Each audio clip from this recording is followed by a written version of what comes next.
जय हिंद। वंदे मातरम। साथियों, मैं अभिषेक मिश्रा आज आप सभी का हमारे दृढ़ संकल्प पर एनसीईआरटी स्पेशल कोर्स की फ्री क्लासेस में बहुत बहुत स्वागत करता हूं। आज की इस क्लास में हम एक्सप्लेन करेंगे क्लास 8 की एनसीईआरटी ज्योग्राफी का चैप्टर नंबर 2। चैप्टर का नाम है भूमि, मृदा, जल, प्राकृतिक वनस्पति और वन्य जीवन संसाधन। अब जैसा कि आज के इस चैप्टर के नाम से ही पता चल जाता है कि इस चैप्टर में टोटल 5 टॉपिक दिए गए हैं। एक है भूमि, दूसरा मृदा, तीसरा जल, चौथा प्राकृतिक वनस्पति और पांचवा है वन्य जीवन। अब अगर आपने क्लास 6 एंड क्लास 7 के एनसीईआरटी ज्योग्राफी को ऑलरेडी पढ़ रखा है तो आपको ये पता होगा कि इन सबके विषय में क्लास 6 और क्लास 7 के एनसीईआरटी ज्योग्राफी में ऑलरेडी काफी सारी चीजों को बताया गया था। बहुत डिटेल में जानकारियां भी दी गई थी जिनको हमने बहुत ही अच्छी तरह से एक्सप्लेन भी किया था। इनफैक्ट जल, प्राकृतिक वनस्पति और वन्य जीवन, ये तीन ऐसे टॉपिक है जिनके विषय में गहराई से जानकारी दी गई थी और इनकी विशेषताओं को हमने बहुत ही डिटेल में एक्सप्लेन भी किया था। और जो भूमि एंड मृदा है, इनके बारे में बेसिक जानकारियां ही हमें क्लास 6 एंड 7 में देखने को मिली थी।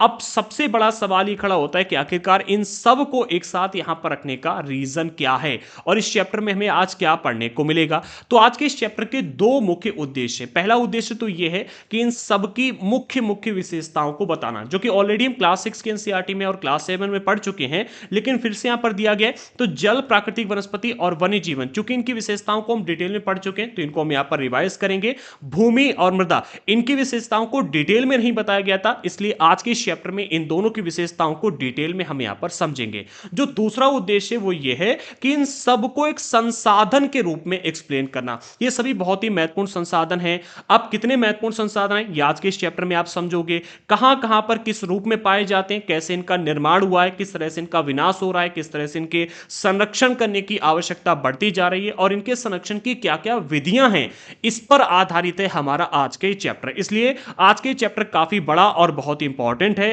एंड आज के इस वीडियो में हम इस चैप्टर का संपूर्ण निचोड़ लेकर के आए हैं, जिसमें चैप्टर में दिए गए सभी इंपॉर्टेंट टॉपिक्स को एक एक करके बहुत ही डिटेल में आसान भाषा में एक्सप्लेन करेंगे। अब इससे पहले कि आज के इस चैप्टर में हम आगे बढ़े, अगर आपने अभी तक हमारे चैनल को सब्सक्राइब नहीं किया तो कर लीजिएगा। साथ ही साथ बेल आइकन को प्रेस करना बिल्कुल भी मत भूलना, जिससे कि हमारे इस एनसीईआरटी स्पेशल कोर्स की आने वाली सभी क्लासेस का नोटिफिकेशन आपको मिलता रहे। हमारा एनसीईआरटी स्पेशल कोर्स एक ऑल इन वन कोर्स है। इस कोर्स में हम क्लास 6 से लेकर के 12 तक की NCERT history, geography, polity and economy को कंप्लीट कवर करने वाले। इस कोर्स में हम एनसीईआरटी की proper recorded classes, special notes, test series and most important topics पर आधारित क्विज भी प्रोवाइड करेंगे। एंड आपके डाउट्स को क्लियर करने के लिए एक डाउट ग्रुप दिया गया और 1-to-1 सेशन का भी ऑप्शन अवेलेबल करवाया गया, जिससे कि आपके डाउट्स को क्लियर किया जा सके। एंड हमारे एनसीईआरटी स्पेशल कोर्स की दो बड़ी खासियतें, जिस वजह से ये बेस्ट एनसीईआरटी कोर्स एवर होने वाला है। पहली खासियत तो ये कि इस कोर्स में आने वाली सभी क्लासेस को हमने कंप्लीटली फ्री कर दिया है, जिससे कि जो बच्चे पेड कोर्स अफोर्ड नहीं कर सकते वो भी इन क्लासेस के माध्यम से अपनी एनसीईआरटी की पढ़ाई को पूरा कर सकें। ये क्लासेस हमारी एप्लीकेशन एंड यूट्यूब चैनल दोनों ही जगहों पर बिल्कुल फ्री में प्रोवाइड की जा रही है। अगर आप यूट्यूब पर ये वीडियो देख रहे हैं तो डिस्क्रिप्शन बॉक्स में चेक कीजिएगा, अभी तक की आई हुई क्लासेस की प्लेलिस्ट हमने प्रोवाइड कर दी है। एंड आगे जो क्लासेस आएंगी उनकी भी प्लेलिस्ट इसी तरह से प्रोवाइड की जाएगी। एंड हाँ, दूसरी खासियत जो है वो ये कि हमारा ये एनसीईआरटी स्पेशल कोर्स एक ऑल इन वन कोर्स है। इट मींस देखो, इस कोर्स को तो सबसे पहले हमने स्पेशली यूपीएससी वालों के लिए डिजाइन किया है, लेकिन यूपीएससी के अलावा अगर आप किसी भी स्टेट पीसीएस एग्जाम की तैयारी कर रहे हैं, शिक्षक भर्ती की तैयारी कर रहे हैं, एसएससी की तैयारी कर रहे हैं, पुलिस की तैयारी कर रहे हैं, इसके अलावा रेलवे की तैयारी कर रहे हैं, फिर इंडिया के किसी भी ऐसे एग्जाम की तैयारी कर रहे हैं जिसमें एनसीईआरटी से क्वेश्चंस आने वाले हैं, तो आप हमारे इस एनसीईआरटी स्पेशल कोर्स को ज्वाइन कर सकते हो। इससे बेस्ट कोर्स आपको कहीं भी देखने को नहीं मिलेगा, क्योंकि इस कोर्स में हम एनसीईआरटी के सभी चैप्टर्स का सबसे पहले निचोड़ लेकर के आते हैं और फिर उसमें दिए गए हर एक टॉपिक को बेसिक से लेकर के एडवांस तक डिस्कस करते हैं, जिससे कि चैप्टर से बनने वाले हर एक प्रश्न को हम समझ सकें। इस कोर्स में आने वाली सभी क्लासेस तो फ्री हैं, लेकिन अगर आपको नोट्स चाहिए है, डाउट ग्रुप ज्वाइन करना है, टेस्ट सीरीज ज्वाइन करनी है या फिर क्विज ज्वाइन करनी है, तो इसके लिए आपको ये कोर्स परचेस करना पड़ेगा। एंड कोर्स परचेस करने के लिए सिंपली आप हमारे दृढ़ संकल्प ऐप को डाउनलोड कर लीजिएगा। ऐप की लिंक हमने डिस्क्रिप्शन बॉक्स में प्रोवाइड कर दी है। ये हमारा ऐप प्ले स्टोर पर अवेलेबल है। ऐप डाउनलोड करने के बाद में रजिस्टर कर लेना। जब आप रजिस्टर कर लेंगे तो कुछ इस तरह का इंटरफेस यहां पर आपको दिखेगा एंड यहां से आप NCERT notes, complete paid course, test series, syllabus, free content, इन सभी चीजों को एक्सेस कर पाएंगे। अगर हम एनसीईआरटी नोट्स या फिर पैड कोर्स की बात करें तो अभी हमने 2 पैड कोर्स अवेलेबल करवा कर रखे हुए में एक एनसीईआरटी स्पेशल कोर्स है और एक एनसीईआरटी बैच 1 बेसिक है। अगर आपको कंप्लीट एनसीईआरटी पढ़नी है क्लास 6 से लेकर 12 तक की, तो आप इस कोर्स को ज्वाइन कीजिएगा। केवल क्लास 6 से 8 तक की पढ़नी है तो आप इसे ज्वाइन कर सकते हैं। अगर आपको केवल नोट्स चाहिए तो भी आप यहां से ले सकते हो। अभी हमने क्लास 6 to 8 के नोट्स अवेलेबल करवा कर रखे हुए हैं, आगे के भी नोट्स जल्द ही अवेलेबल करवाए जाएंगे। सिंपली अगर आपको कोई भी परचेस करना है तो आप उस पर क्लिक कीजिएगा, आपको कुछ इस तरह का इंटरफेस दिखेगा। आप यहां पर सबसे पहले इसके बारे में डिटेल्स देख लीजिएगा एंड फिर कंटेंट क्या उसमें आपको मिलने वाला है वो देख लीजिएगा। फिर सिंपली बाय नाउ पर क्लिक करके आप उस कोर्स को परचेस कर सकते हैं। एंड अब चलिए इसी के साथ में हम आगे बढ़ते हैं और हमारे आज के इस चैप्टर पर फोकस करते हैं। चैप्टर का नाम है भूमि, मृदा, जल, प्राकृतिक वनस्पति और वन्य जीवन संसाधन। एंड आज के इस चैप्टर का सबसे पहला टॉपिक है भूमि। तो चलिए सबसे पहले इसी को एक्सप्लेन करते हैं। पहले बिंदु में कहा जा रहा है सभी महत्वपूर्ण प्राकृतिक संसाधनों में भूमि भी शामिल है। भूपृष्ठ के कुल क्षेत्रफल का लगभग 30% भाग भूमि है।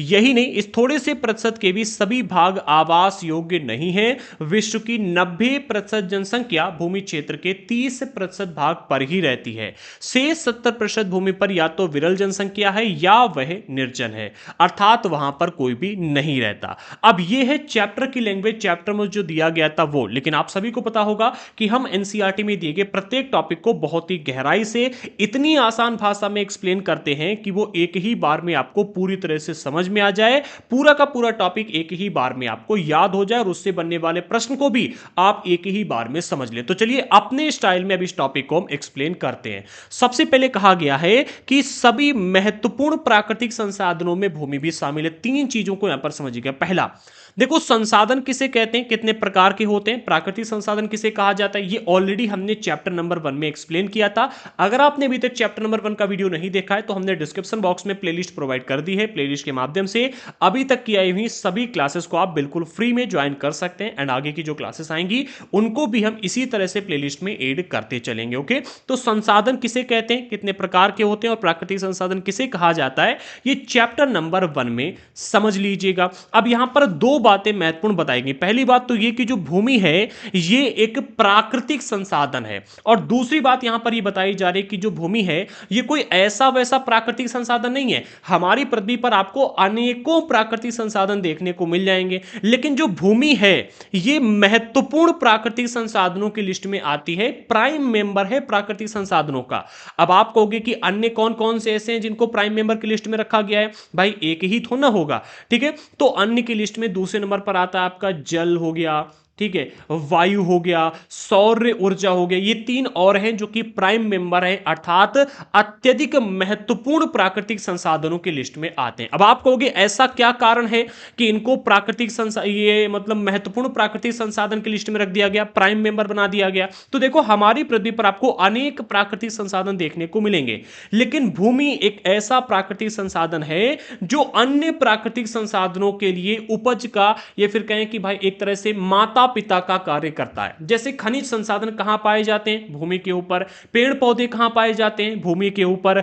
जीव जंतु कहां पाए जाते हैं, भूमि के ऊपर। हम आप सभी लोग कहां रहते हैं, भूमि के ऊपर। जल जो है, नदियां जो बहती कहां बहती हैं, भूमि के ऊपर। अब जो भूमि है ये अन्य कई सारे प्राकृतिक संसाधनों को धारण करती है, इसलिए भूमि को सबसे महत्वपूर्ण प्राकृतिक संसाधन की लिस्ट में रखा गया है। इसी तरह से वायु जो है जीवन के लिए बहुत आवश्यक है, जल जो है जीवन के लिए बहुत आवश्यक है, और वृद्धि के लिए सौर ऊर्जा बहुत आवश्यक। इसलिए ये चार जो प्राकृतिक संसाधन है, इन चार के चारों प्राकृतिक संसाधनों को सबसे महत्वपूर्ण प्राकृतिक संसाधन माना जाता है। ओके, आगे बढ़ते हैं। आगे कहा जा रहा है भूपृष्ठ के कुल क्षेत्रफल का लगभग 30% भाग भूमि है। कहने का अर्थ यह हमारी पृथ्वी का जो कुल क्षेत्रफल आपको देखने को मिलता है, कुल भूपृष्ठ जो देखने को मिलता है, अर्थात भूपर्पटी का ये सरफेस एरिया, ठीक है, इस पूरे के पूरे सरफेस एरिया का 30% भाग ऐसा है जहां पर आपको भूमि देखने को मिलेगी। अब आपके मन में कंफ्यूजन हल्का सा होगा कि सर आपने जब क्लास 6 और 7 के एनसीईआरटी ज्योग्राफी को पढ़ाया था तो आपने वहां पर जब जल मंडल और स्थल मंडल के बारे में बताया था तो कहा था कि भैया जो आपका जल मंडल है वो पृथ्वी के 71% भाग पर पाया जाता है और 29% भाग पर आपको स्थल मंडल देखने को मिलता है, और यहां पर आप बता रहे हो कि भैया 30% भाग पर हमें भूमि देखने को मिलती है। तो ये डिफरेंस कहां से आया, इसको भी तो एक्सप्लेन करो। चलो भैया इसको भी एक्सप्लेन कर देते हैं। तो देखो भैया यहां पर जो डिफरेंस आ रहा है उसके पीछे का रीजन यहीं पर दिया भी गया है। हमने वहां पर बात की थी जल मंडल और स्थल मंडल की। जल मंडल में अगर हम देखें तो जल की सभी अवस्थाओं को गिना जाता है, और स्थलमंडल में स्थल की अवस्थाओं को। अब जो नदियां थीं, तालाब थे, खोखर थे, झील थी, इनको भी जल मंडल के क्षेत्र में गिना गया था। लेकिन यहां पर बात की जा रही है भूमि की। अब जो नदी है, तालाब है, ये कहां पर पाए जाते हैं? भूमि के ऊपर पाए जाते हैं, ठीक है। इसलिए अगर प्रश्न यहां पर इस तरह से आता है कि भूपृष्ठ के कुल क्षेत्रफल का कितने प्रतिशत भाग भूमि है, स्थलमंडल नहीं, कितने प्रतिशत भाग भूमि है, तो याद रखना 30 से प्रतिशत, कितना, एक मिनट, हाँ, 30% भाग पर आपको भूमि देखने को मिलेगी। अच्छा, केवल इतना ही नहीं है, यह भी कहा जा रहा है कि जो 30% भूमि है, यह भी हमें पूर्ण रूप से इसका हम उपयोग नहीं कर सकते। क्या कहा जा रहा है? इस थोड़े से प्रतिशत के भी सभी भाग आवास योग्य नहीं है, अर्थात इस पूरी की पूरी भूमि का उपयोग हम मानव निवास के लिए या फिर रहने के लिए किसी अन्य तरीके से भी नहीं कर सकते। क्यों? इसको आगे समझेंगे। अच्छा, कितने प्रतिशत ऐसी भूमि है जिसका उपयोग हम मानव निवास के लिए, फिर आवास के लिए कर सकते हैं? तो वो कहा जा रहा है विश्व की 90% जनसंख्या भूमि क्षेत्र के 30% भाग पर ही रहती है, अर्थात पूरी दुनिया में जो जनसंख्या आपको देखने को मिलती है उसका 90% भाग पूरी दुनिया की जो भूमि है, ठीक है, उसके 30% भाग पर ही निवास करती, अर्थात पृथ्वी के 30% भाग पर भूमि है, और इस 30% भाग के 30% भाग पर आपको मानव निवास देखने को मतलब मानव, या फिर कहें कि भाई जो मानव जनसंख्या है उसका 90% भाग रहता हुआ देखने को मिलेगा। बाकी जो 10% बचा हुआ है, ठीक है, भाग, वो कहां रहता है? तो वो जो अन्य 70% भाग है बचा हुआ है भूमि क्षेत्र का, भाई 30% भूमि पर तो हम देख रहे हैं कि विश्व की 90% जनसंख्या रह रही है, बाकी जो 70% भूमि बची है, यहां पर आपको या तो विरल जनसंख्या देखने को मिलेगी, जहां पर इक्का दुक्का लोग रह रहे हैं, ठीक है, इसी में 10% आ जाता है, ठीक है, विश्व की 70% भूमि में से कुछ विरल जनसंख्या वाला इलाका है, ठीक है, जहां पर विश्व के 10% जनसंख्या निवास करती है, और कुछ इलाका ऐसा भी है जो कि है निर्जन, जहां पर कोई भी नहीं रहता। अब प्रश्न उठता है कि ऐसे कौन से एरिया हैं जहां पर जनसंख्या कम है और लोग बिल्कुल भी नहीं रहते, तो इसको भी समझ लो, अगले पॉइंट में यह भी बताया गया है, ठीक है। तो अगले पॉइंट में कहा जा रहा है मुख्यतः भूमि और जलवायु के भिन्न भिन्न लक्षणों के कारण विश्व के विभिन्न भागों में जनसंख्या का वितरण असमान पाया जाता है, अर्थात विश्व में जनसंख्या का वितरण जो इतना असमान है कि विश्व में 30% आपको भूमि देखने को मिलती है, और इस 30% के 30% भाग में विश्व की 90% जनसंख्या रह रही है, और बाकी 70% एरिया में आपको विश्व की केवल 10% जनसंख्या रहती हुई देखने को मिलती है। तो इसके पीछे के जो मुख्य कारण हैं वो दो हैं, एक भूमि और दूसरे जलवायु के भिन्न भिन्न लक्षण, ठीक है, क्या है? भूमि और जलवायु के भिन्न भिन्न लक्षणों के कारण जनसंख्या का जो वितरण है ये इतना असमान हमें देखने को मिलता है। अब अगर भूमि की बात की जाए तो ऊबड़ खाबड़ स्थलाकृतियां, कहीं पर्वतों की तीव्र ढलान है, कहीं जलाक्रांत संभावित क्षेत्र है, कहीं मरुस्थल क्षेत्र हमें देखने को मिलता है, कहीं सघन वन देखने को मिल रहे हैं ऐसे इलाकों में, और कहीं पर विरल अथवा निर्जन है, ठीक है। मतलब इतने प्रकार की भूमि देखने को मिल रही है, इतनी अधिक मतलब कठिन स्थल आकृतियां वहां की, अब ऊबड़ खाबड़ स्थल आकृति है, ठीक है, भाई गाड़ी भी चलाने जाओगे तो कैसे चलेगी बताओ, ठीक है, खेती भी नहीं कर सकते वहां पर, ना ही कोई उद्योग डाल सकते, तो ऐसे स्थान पर लोग कम रहते हैं, पर्वतीय इलाकों में लोग कम रहते हैं, जलाकांत संभावित क्षेत्र यानी कि जहां पर जल की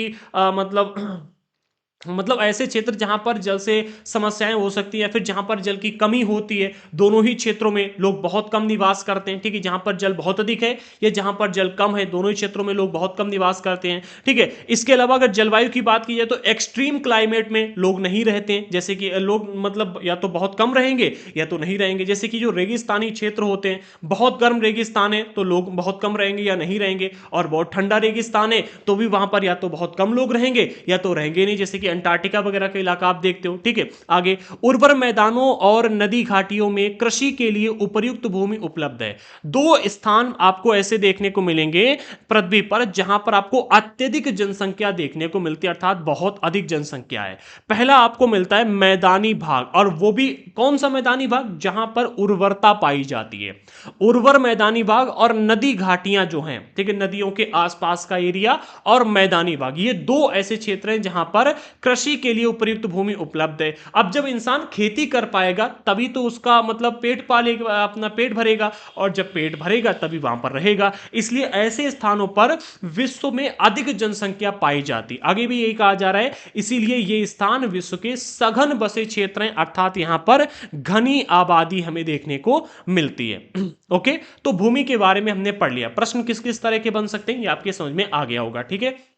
जैसे कि एक प्रश्न बनेगा कि मतलब जो भूमि है ये प्राकृतिक संसाधन है या मानव निर्मित संसाधन है, या किस तरह का संसाधन आता है, ठीक है। इसके अलावा भूपृष्ठ के कितने प्रतिशत क्षेत्र पर आपको भूमि देखने को मिलती है, तो 30% हो गया। विश्व की जो 90% जनसंख्या है वो विश्व के 30% भूमि पर क्यों निवास करती है, तो इसका आंसर याद रखना, जनसंख्या का वितरण को प्रभावित करने वाले कारक कौन कौन से हैं, मुख्यतः भूमि और जलवायु के भिन्न भिन्न लक्षण। कौन कौन से लक्षण ये यहां पर बताए गए हैं, ठीक है। इसके अलावा 70% इलाके में लोग क्यों नहीं रहते हैं, क्योंकि वहां पर आपको इस प्रकार के मतलब इस प्रकार की स्थलाकृतियां देखने को मिलती हैं जो कि रहने योग्य नहीं है। यहां पर या तो विरल जनसंख्या या तो लोग रहते ही नहीं है, ठीक है। तो ये आपको समझ में आ गया होगा। प्रश्न कई तरह के बनेंगे इससे, ठीक है, और टेस्ट सीरीज तैयार हो ही रही है, तो वहां पर मैं इन सभी को कवर करेंगे। बहुत भयंकर टेस्ट सीरीज बनाई है मैंने, मैं सच बता रहा हूं, एक एक चैप्टर से 50-50 प्रश्नों को इस बार कवर किया है। ऐसी टेस्ट सीरीज आपको कहीं भी देखने को नहीं मिलेगी। अगला टॉपिक है भूमि उपयोग, इसको भी समझो। तो पहले बिंदु में कहा जा रहा है भूमि का उपयोग विभिन्न कार्यों के लिए किया जाता है, जैसे कृषि, वानिकी, खनन, उद्योग, सड़कों के निर्माण के लिए, उद्योगों की स्थापना के लिए, विभिन्न कार्यों के लिए हम भूमि का उपयोग करते हैं, सभी जानते हैं, ठीक है। साधारणतः इसे भूमि उपयोग कहा जाता है। भूमि का उपयोग करना ही भूमि उपयोग कहलाता है। और किन किन क्षेत्रों में उपयोग करते हैं आप सभी को पता होगा, खेती के लिए, खनन के लिए, सड़क बनाने के लिए, व्यापार करने के लिए, उद्योग लगाने के लिए, बहुत सारे कार्यों के लिए हम भूमि का उपयोग करते हैं। अगले पॉइंट में कहा जा रहा है भूमि का उपयोग भौतिक कारकों द्वारा निर्धारित किया जाता है। अच्छा, भूमि का जब उपयोग कर रहे हैं ये हम इसकी मतलब ऐसे ही नहीं किसी भी स्थान, किसी भी भूमि का किसी भी मतलब कार्य के लिए उपयोग करने लगेंगे। किस भूमि का किस क्षेत्र में उपयोग होगा, कहां पर कृषि की जाएगी, कहां पर खनन होगा, कहां पर सड़क बनाई जाएगी, ये वहां के भौतिक कारकों के ऊपर ही डिपेंड करता है। वहां के जैसे एग्जाम्पल के रूप में वहां की स्थलाकृतियां कैसी हैं, वहां की मिट्टी कैसी है, जलवायु कैसी है, वहां पर कौन कौन से और कैसे खनिज पाए जाते हैं, जल की उपलब्धता कैसी है। अब अगर वहां पर खनिज अधिक मात्रा में है, ठीक है, तो वहां पर खनन होगा, ठीक है। अगर वहां की जलवायु बहुत ज्यादा एक्सट्रीम है, मान लो बहुत ठंडी है या बहुत गर्म जलवायु है, तो वहां पर खेती वगैरह नहीं हो पाएगी। मिट्टी उपजाऊ है तो खेती होगी, उपजाऊ नहीं है तो अन्य प्रकार की गतिविधियां होंगी, ठीक है। इसी तरह से स्थलाकृति, पर्वत है, पठार है, मैदान है, उबड़ खाबड़ इलाका, किस तरह की स्थलाकृति, ठीक है। तो भूमि का उपयोग हम किस क्षेत्र में करेंगे ये डिपेंड, इसको निर्धारित करने वाले जो भौतिक कारक हैं वो यही है। कौन कौन से, स्थलाकृति, मृदा, जलवायु, खनिज और जल की उपलब्धता, ठीक है। आगे बढ़ते हैं। मानवीय कारक भी हैं कुछ, ठीक है, जैसे कि जनसंख्या और प्रौद्योगिकी भी भूमि उपयोग प्रतिरूप के महत्वपूर्ण निर्धारक हैं।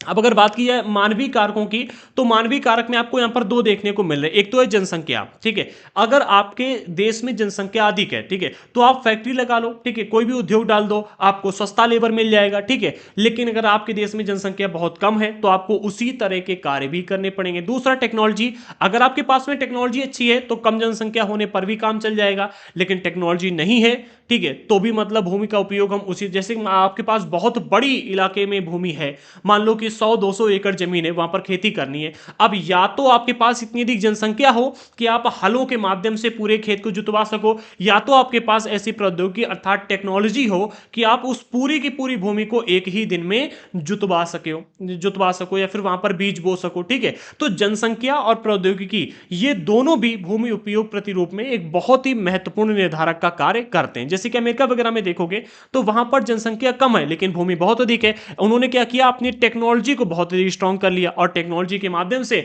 बड़े बड़े कार्य आसानी से कर लेते हैं, ठीक है। लेकिन चाइना में क्या था, जनसंख्या बहुत अधिक थी तो उन्होंने उसी तरह से अपने यहाँ के लेबर कॉस्ट को कम किया, ठीक है, और विदेशों से बहुत सारी फैक्ट्रियां बुलवाई और उन्हें इन्हीं के माध्यम से काम करवाया और देखो चाइना कितनी प्रगति कर रहा है, ठीक है। इसी तरह से भारत में भी कई सारी फैक्ट्रियां खोली जा रही हैं।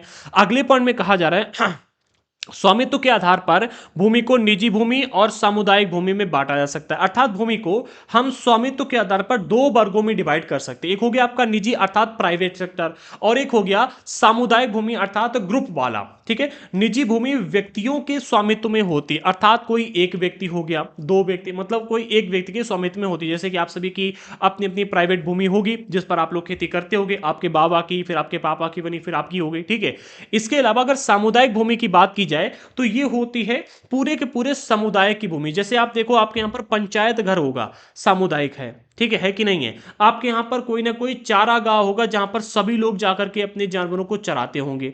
आपके यहां पर जैसे कोई जंगल है जहां पर सभी लोग जाकर वहां से औषधियां लेकर के आते हैं, लकड़ी तोड़ करके लाते हैं। ठीक है, तो सामुदायिक भूमि में क्या होता है, ये पूरे समुदाय के लिए के उपयोग के लिए होती है, पूरे के पूरी कम्युनिटी के उपयोग के लिए होती है। जैसे कि आप देखोगे आजकल क्या है कि जो बड़े बड़े शहर हैं वहां पर जो बड़े बड़े मतलब अपार्टमेंट होते हैं, फ्लैट बड़े बड़े बनाए जाते हैं। ठीक है, पूरे के पूरे कॉलोनी बनाई जाती है, वहां पर सामुदायिक क्या कहते हैं, गाड़ियों को रखने के लिए, खड़ी करने के लिए पार्किंग की व्यवस्था की जाती है, सामुदायिक पार्क बनाए जाते हैं वहां पर। ठीक है, कि भैया यहां पर जितने भी लोग रहते हैं वो सारे आकर के पार्क में बैठ सकें या फिर अन्य गतिविधियां कर सकें, सभी लोग अपनी गाड़ी को खड़ी कर सकें। तो ये एक आप रख सकते हो कि भाई सामुदायिक भूमि उपयोग में इसको भी रख सकते हो। ठीक है, तो सामुदायिक भूमि उपयोग में सामुदायिक भूमि जो होती है वो पूरे समुदाय के उपयोग के लिए होती है। जैसे कि चारागाह हो गए, चारा के लिए हो गए, फलों को इकट्ठा करने के लिए। ठीक है, नट औषधियां, औषधि बूटियों को एकत्रित किया जाता है यहाँ पर। ठीक है, तो इस उपयोग में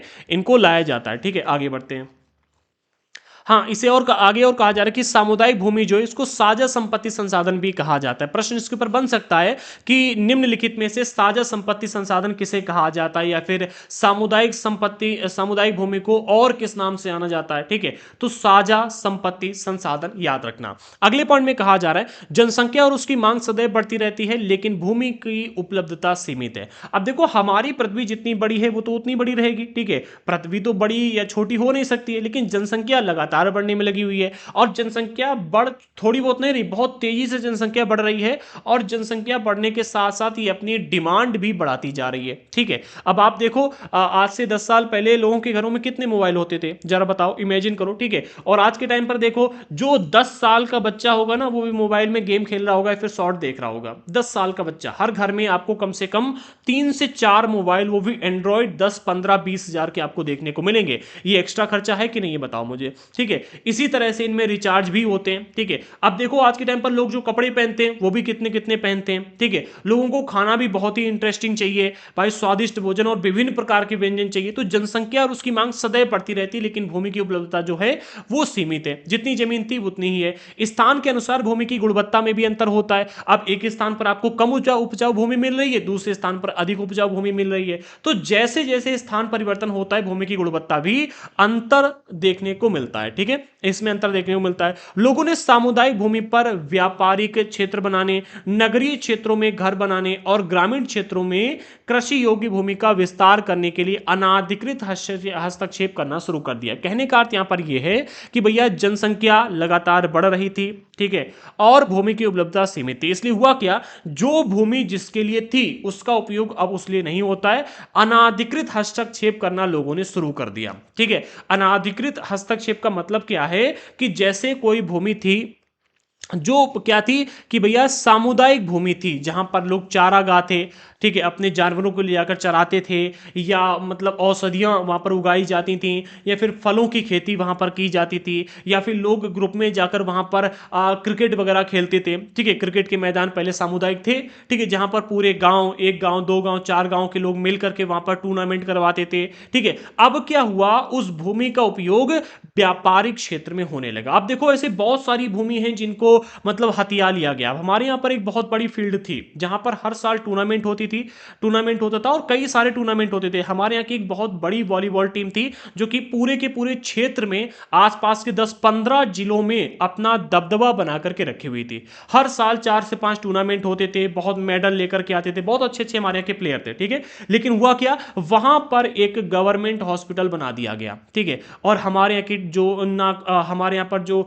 वो फील्ड थी उसको छीन लिया दिया गया, ठीक है। इसके बाद ना कोई फील्ड दी गई, और धीरे धीरे जब फील्ड नहीं हुई तो ना तो हमारे की क्रिकेट टीम बच पाई और ना ही हमारे यहाँ की वॉलीबॉल टीम बच पाई। कुछ समय तक हमारे यहाँ के लोगों ने क्या किया कि अपने खेतों में खेलने के लिए अनुमति दे दी, लेकिन धीरे धीरे जब टूर्नामेंट होने बंद हो गए, ठीक है, लोगों को यहाँ से जो मतलब एक आमदनी होती थी वो होनी बंद हो गई, ठीक है। लोगों का धीरे धीरे इंटरेस्ट भी कम होने लगा, क्योंकि जब बहुत बड़ी फील्ड थी तो लोग भी देखने के लिए आते थे, ठीक है। लोग वहां पर व्यायाम करने के लिए, दौड़ लगाने के लिए आते थे। लेकिन अब क्या हुआ, धीरे धीरे हमारे यहाँ की वॉलीबॉल टीम खत्म होने लगी। इसी तरह से सामुदायिक भूमि का जो व्यापारिक क्षेत्र में उपयोग हो रहा है, इससे क्या है, धीरे धीरे परिवर्तन बड़े पैमाने पर हमें देखने को मिलता है। इसी को कहते हैं अनाधिकृत हस्तक्षेप। जिस भूमि का उपयोग जिस लिए निर्धारित किया गया उसका उसी लिए उपयोग होना चाहिए। आगे नगरीय क्षेत्र जो थे, यहां पर पहले व्यापार होता था।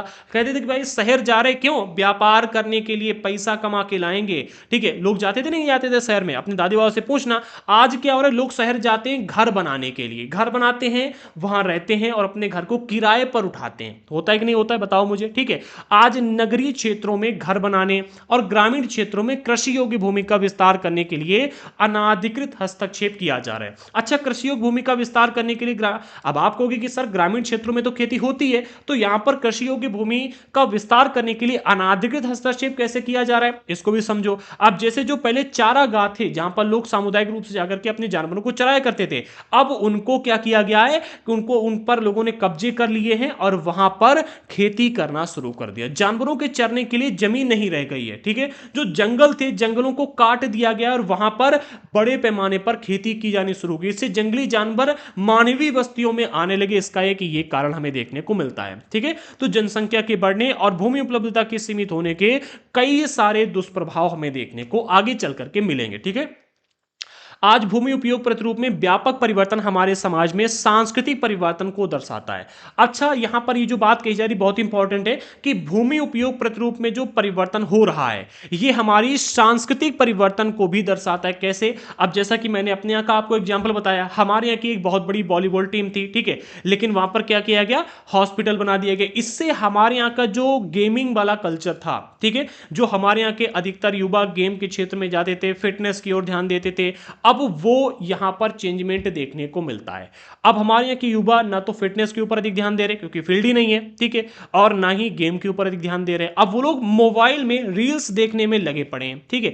इसी तरह से जो अलग अलग प्रकार की भूमि का अलग अलग उपयोग हो रहा है, ये विभिन्न क्षेत्रों में सांस्कृतिक परिवर्तन को दर्शाता है। वर्तमान में कृषि और निर्माण संबंधी गतिविधियों के प्रसार के कारण निम्नीकरण, भूस्खलन, मृदापर्दन, मरुस्थलीकरण पर्यावरण के लिए प्रमुख खतरा है। इनको भी समझ लो। कौन कौन से? सबसे पहले बात की जा रही निम्नीकरण की, तो भैया देखो, खाद डाल डाल के, यूरिया, डीएपी, पोटास, ये वो मार दवाइयां डाली, खाद डाल करके इतनी मतलब खेती में उत्पादन बढ़ाने के लिए इतने रासायनिक पदार्थ डाल दिए हैं कि वो अब बंजर भूमि में तब्दील होती जा रही है, उसका निम्नीकरण होने लगा है। दूसरा, भूस्खलन। अब जंगल जो थे उनको काट दिया गया। पेड़ों की जो जड़ें होती हैं वो मिट्टी को बांध के रखती हैं, ठीक है, मिट्टी को बांध के रखती हैं। हुआ क्या, जंगलों को काट दिया गया, ठीक है। अब मिट्टी को बांधने वाले पेड़ तो रहे नहीं, पानी वर्षा, पानी मिट्टी में भरा, और धीरे धीरे क्या हुआ कि आप देखो पर्वत जो है, पर्वतों के जो चूंकि पेड़ काट दिए गए तो पर्वतों के में भूस्खलन बहुत बड़े पैमाने पर होता है। बड़े पैमाने पर मिट्टी जो होती है बरसात के टाइम पर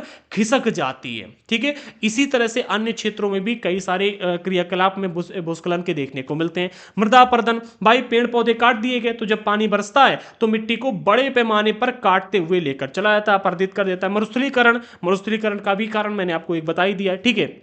जब भूमि बंजर होगी, पेड़ पौधे नहीं होंगे, ठीक है, तो धीरे धीरे बरसात कम हो जाएगी और मरुस्थलीकरण हो जाएगा। तो ये सब पर्यावरण के लिए एक बहुत ही प्रमुख खतरा बनते चले जा रहे हैं। हमें क्या करना है इसके लिए? जनसंख्या पर नियंत्रण करना है, ठीक है। अच्छा, यहां पर भूमि संसाधन का संरक्षण भी बताया गया कि किस तरह से हमें भूमि का संरक्षण करना है। तो बढ़ती जनसंख्या तथा इसकी बढ़ती मांगों के कारण वन भूमि और कृषि योग्य भूमि का बड़े पैमाने पर विनाश हुआ है। अब जैसे जैसे जनसंख्या बढ़ रही है, उसकी मांग बढ़ रही है, तो वनों का भी विनाश हो रहा है और कृषि योग्य भूमि का भी विनाश हो रहा है। अभी आप देखो, हसदेव जंगल पूरा का पूरा काट दिया गया, कितने बड़े पैमाने पर विनाश हुआ बताओ, ठीक है। खूब लोगों ने सोशल मीडिया पर पोस्ट डाली, धरने निकाले, अब ट्विटर पर ट्रेंडिंग पे चलाया, सब कुछ किया। कुछ हुआ बताओ? कुछ हुआ? कुछ नहीं हुआ। ठीक है, कि पूरा वन काट दिया गया। इसी तरह से हमारे यहाँ पर क्या है कि वन और कृषि योग्य भूमि, इन दोनों का बड़े पैमाने पर विनाश हो रहा है। इससे इस प्राकृतिक संसाधन के समाप्त होने का डर भी पैदा हो गया है। अब भैया जब वन को आप काटते जाओगे, ठीक है, और कृषि योग्य भूमि का आप बड़े पैमाने पर उसमें रासायनिक खाद्य पदार्थ डालोगे, उसको बर्बाद करते जाओगे, तो धीरे धीरे समाप्त हो जाएंगे। ठीक है, और ये कुछ ऐसी चीजें हैं जो आसानी से दोबारा आप इनको नहीं प्राप्त कर पाओगे। ठीक है, हो तो जाएंगे दोबारा प्राप्त, लेकिन आसानी से, मतलब फिर एक कुछ समय में आपको झटका जरूर लगेगा। ठीक है, इसके लिए क्या करना है? वन रोपण, आपको पेड़ पौधे लगाने चाहिए, वनों को दोबारा से स्थापित करना होगा। भूमि उद्धार, ठीक है, भूमि उद्धार, आप कुछ समय के लिए खेती करो, कुछ समय के लिए उसे छोड़ दो उस भूमि को, जिससे कि वो भूमि पुनः अपने आप दोबारा से उपजाऊ हो जाए। भूमि उद्धार के लिए काम करना होगा। हमें ऐसे खाद्य पदार्थ डालने होंगे जिससे कि भूमि को कोई भी हानि ना हो, उसका निम्नीकरण ना हो। ठीक है, हमें गोबर वाली का, हमें जैविक खाद डालनी होगी। रासायनिक कीटनाशकों और उर्वरकों के विनियमित उपयोग तथा अतिचारण पर रोक आदि भूमि संरक्षण के लिए प्रयुक्त कुछ सामान्य तरीके हैं। जो रासायनिक कीटनाशक डालने में लगे पड़े कि हाँ नहीं ये भी खाद डालो, यूरिया, डीएपी और मतलब तमाम खाद डाल के रख दी, और मतलब कीटनाशक पे कीटनाशक छिड़के जा रहे हैं, मतलब तमाम दवाइयां, इनके ऊपर रोक लगाओ भाई। नहीं लगाओगे तो खाने के लिए कल आपको खाना नहीं मिलेगा, जमीन का निम्नीकरण हो जाएगा, मरुस्थलीकरण हो जाएगा, जमीन बर्बाद हो जाएगी। ठीक है, नहीं करना चाहिए ऐसा। आगे बढ़ते हैं। हाँ, तो ये कुछ सामान्य तरीके हैं जिनका उपयोग करके हम भूमि का संरक्षण कर सकते हैं। कौन कौन से? वन रोपण, भूमि उद्धार, रासायनिक कीटनाशकों का और उर्वरकों का कम उपयोग। ठीक है, तो सबसे पहले पेड़ पौधे अधिक लगाओ। मैं तो कहता हूं कि अपने हर बर्थडे पर कम से कम 10 पेड़ लगाओ। जब भी आपका जन्मदिन आए तो कम से कम 10 पेड़ लगाओ, 12 पेड़ लगाओ, हर महीने का एक पेड़। ठीक है, 12 पेड़ लगाओ कम से कम, 12 में से कम से 5 तो चलेंगे। ठीक है, और ऐसे आप देखोगे अगर हर बर्थडे पर कम से कम 5 पेड़ भी आप जीवित कर लेते हो, चला लेते हो, 12 पेड़ लगाते हो, तो आप जिस दिन मरोगे उस दिन आपने जितनी सांस ली है उससे कहीं अधिक सांस को, मतलब इसमें शुद्ध हवा का उत्सर्जन के लिए आपने पेड़ लगा दिए होंगे। ठीक है, अब हम बात करते हैं मृदा की। यहां पर हम दो तीन चीजें समझेंगे। मृदा की उत्पत्ति, मिट्टी जो है, भूमि के ऊपर मिट्टी पाई जाती है। ठीक है, भूमि के ऊपर पतली लेयर होती है, उसी को मृदा कहा जाता है। तो मृदा का निर्माण कैसे होता है? ठीक है, मृदा निर्माण के जो प्रमुख कारक हैं उनको समझेंगे, और मृदा किस तरह की दिखती है, ठीक है, उसके कारक क्या क्या हैं। ठीक है, तो दो तीन चीजों को समझना है। सबसे पहली हेडिंग है मृदा, मतलब सेकंड हेडिंग मृदा है, और सबसे पहले कहा जा रहा है पृथ्वी के पृष्ठ पर दानेदार कणों के आवरण की पतली परत मृदा कहलाती है। हमारी पृथ्वी के अंदर सबसे पहले आपको क्या मिलता है? गोला सही नहीं बना है, वैसे भी आर्ट हमारी अच्छी नहीं, आपको पता होगा। बन गया, बन गया। सबसे अंदर मिल गया आपको कोर। ठीक है, ये क्या है? कोर है। ठीक है, कोर। फिर आपको मिलता है दूसरे लेवल पर मेंटल। ये क्या है? मेंटल है।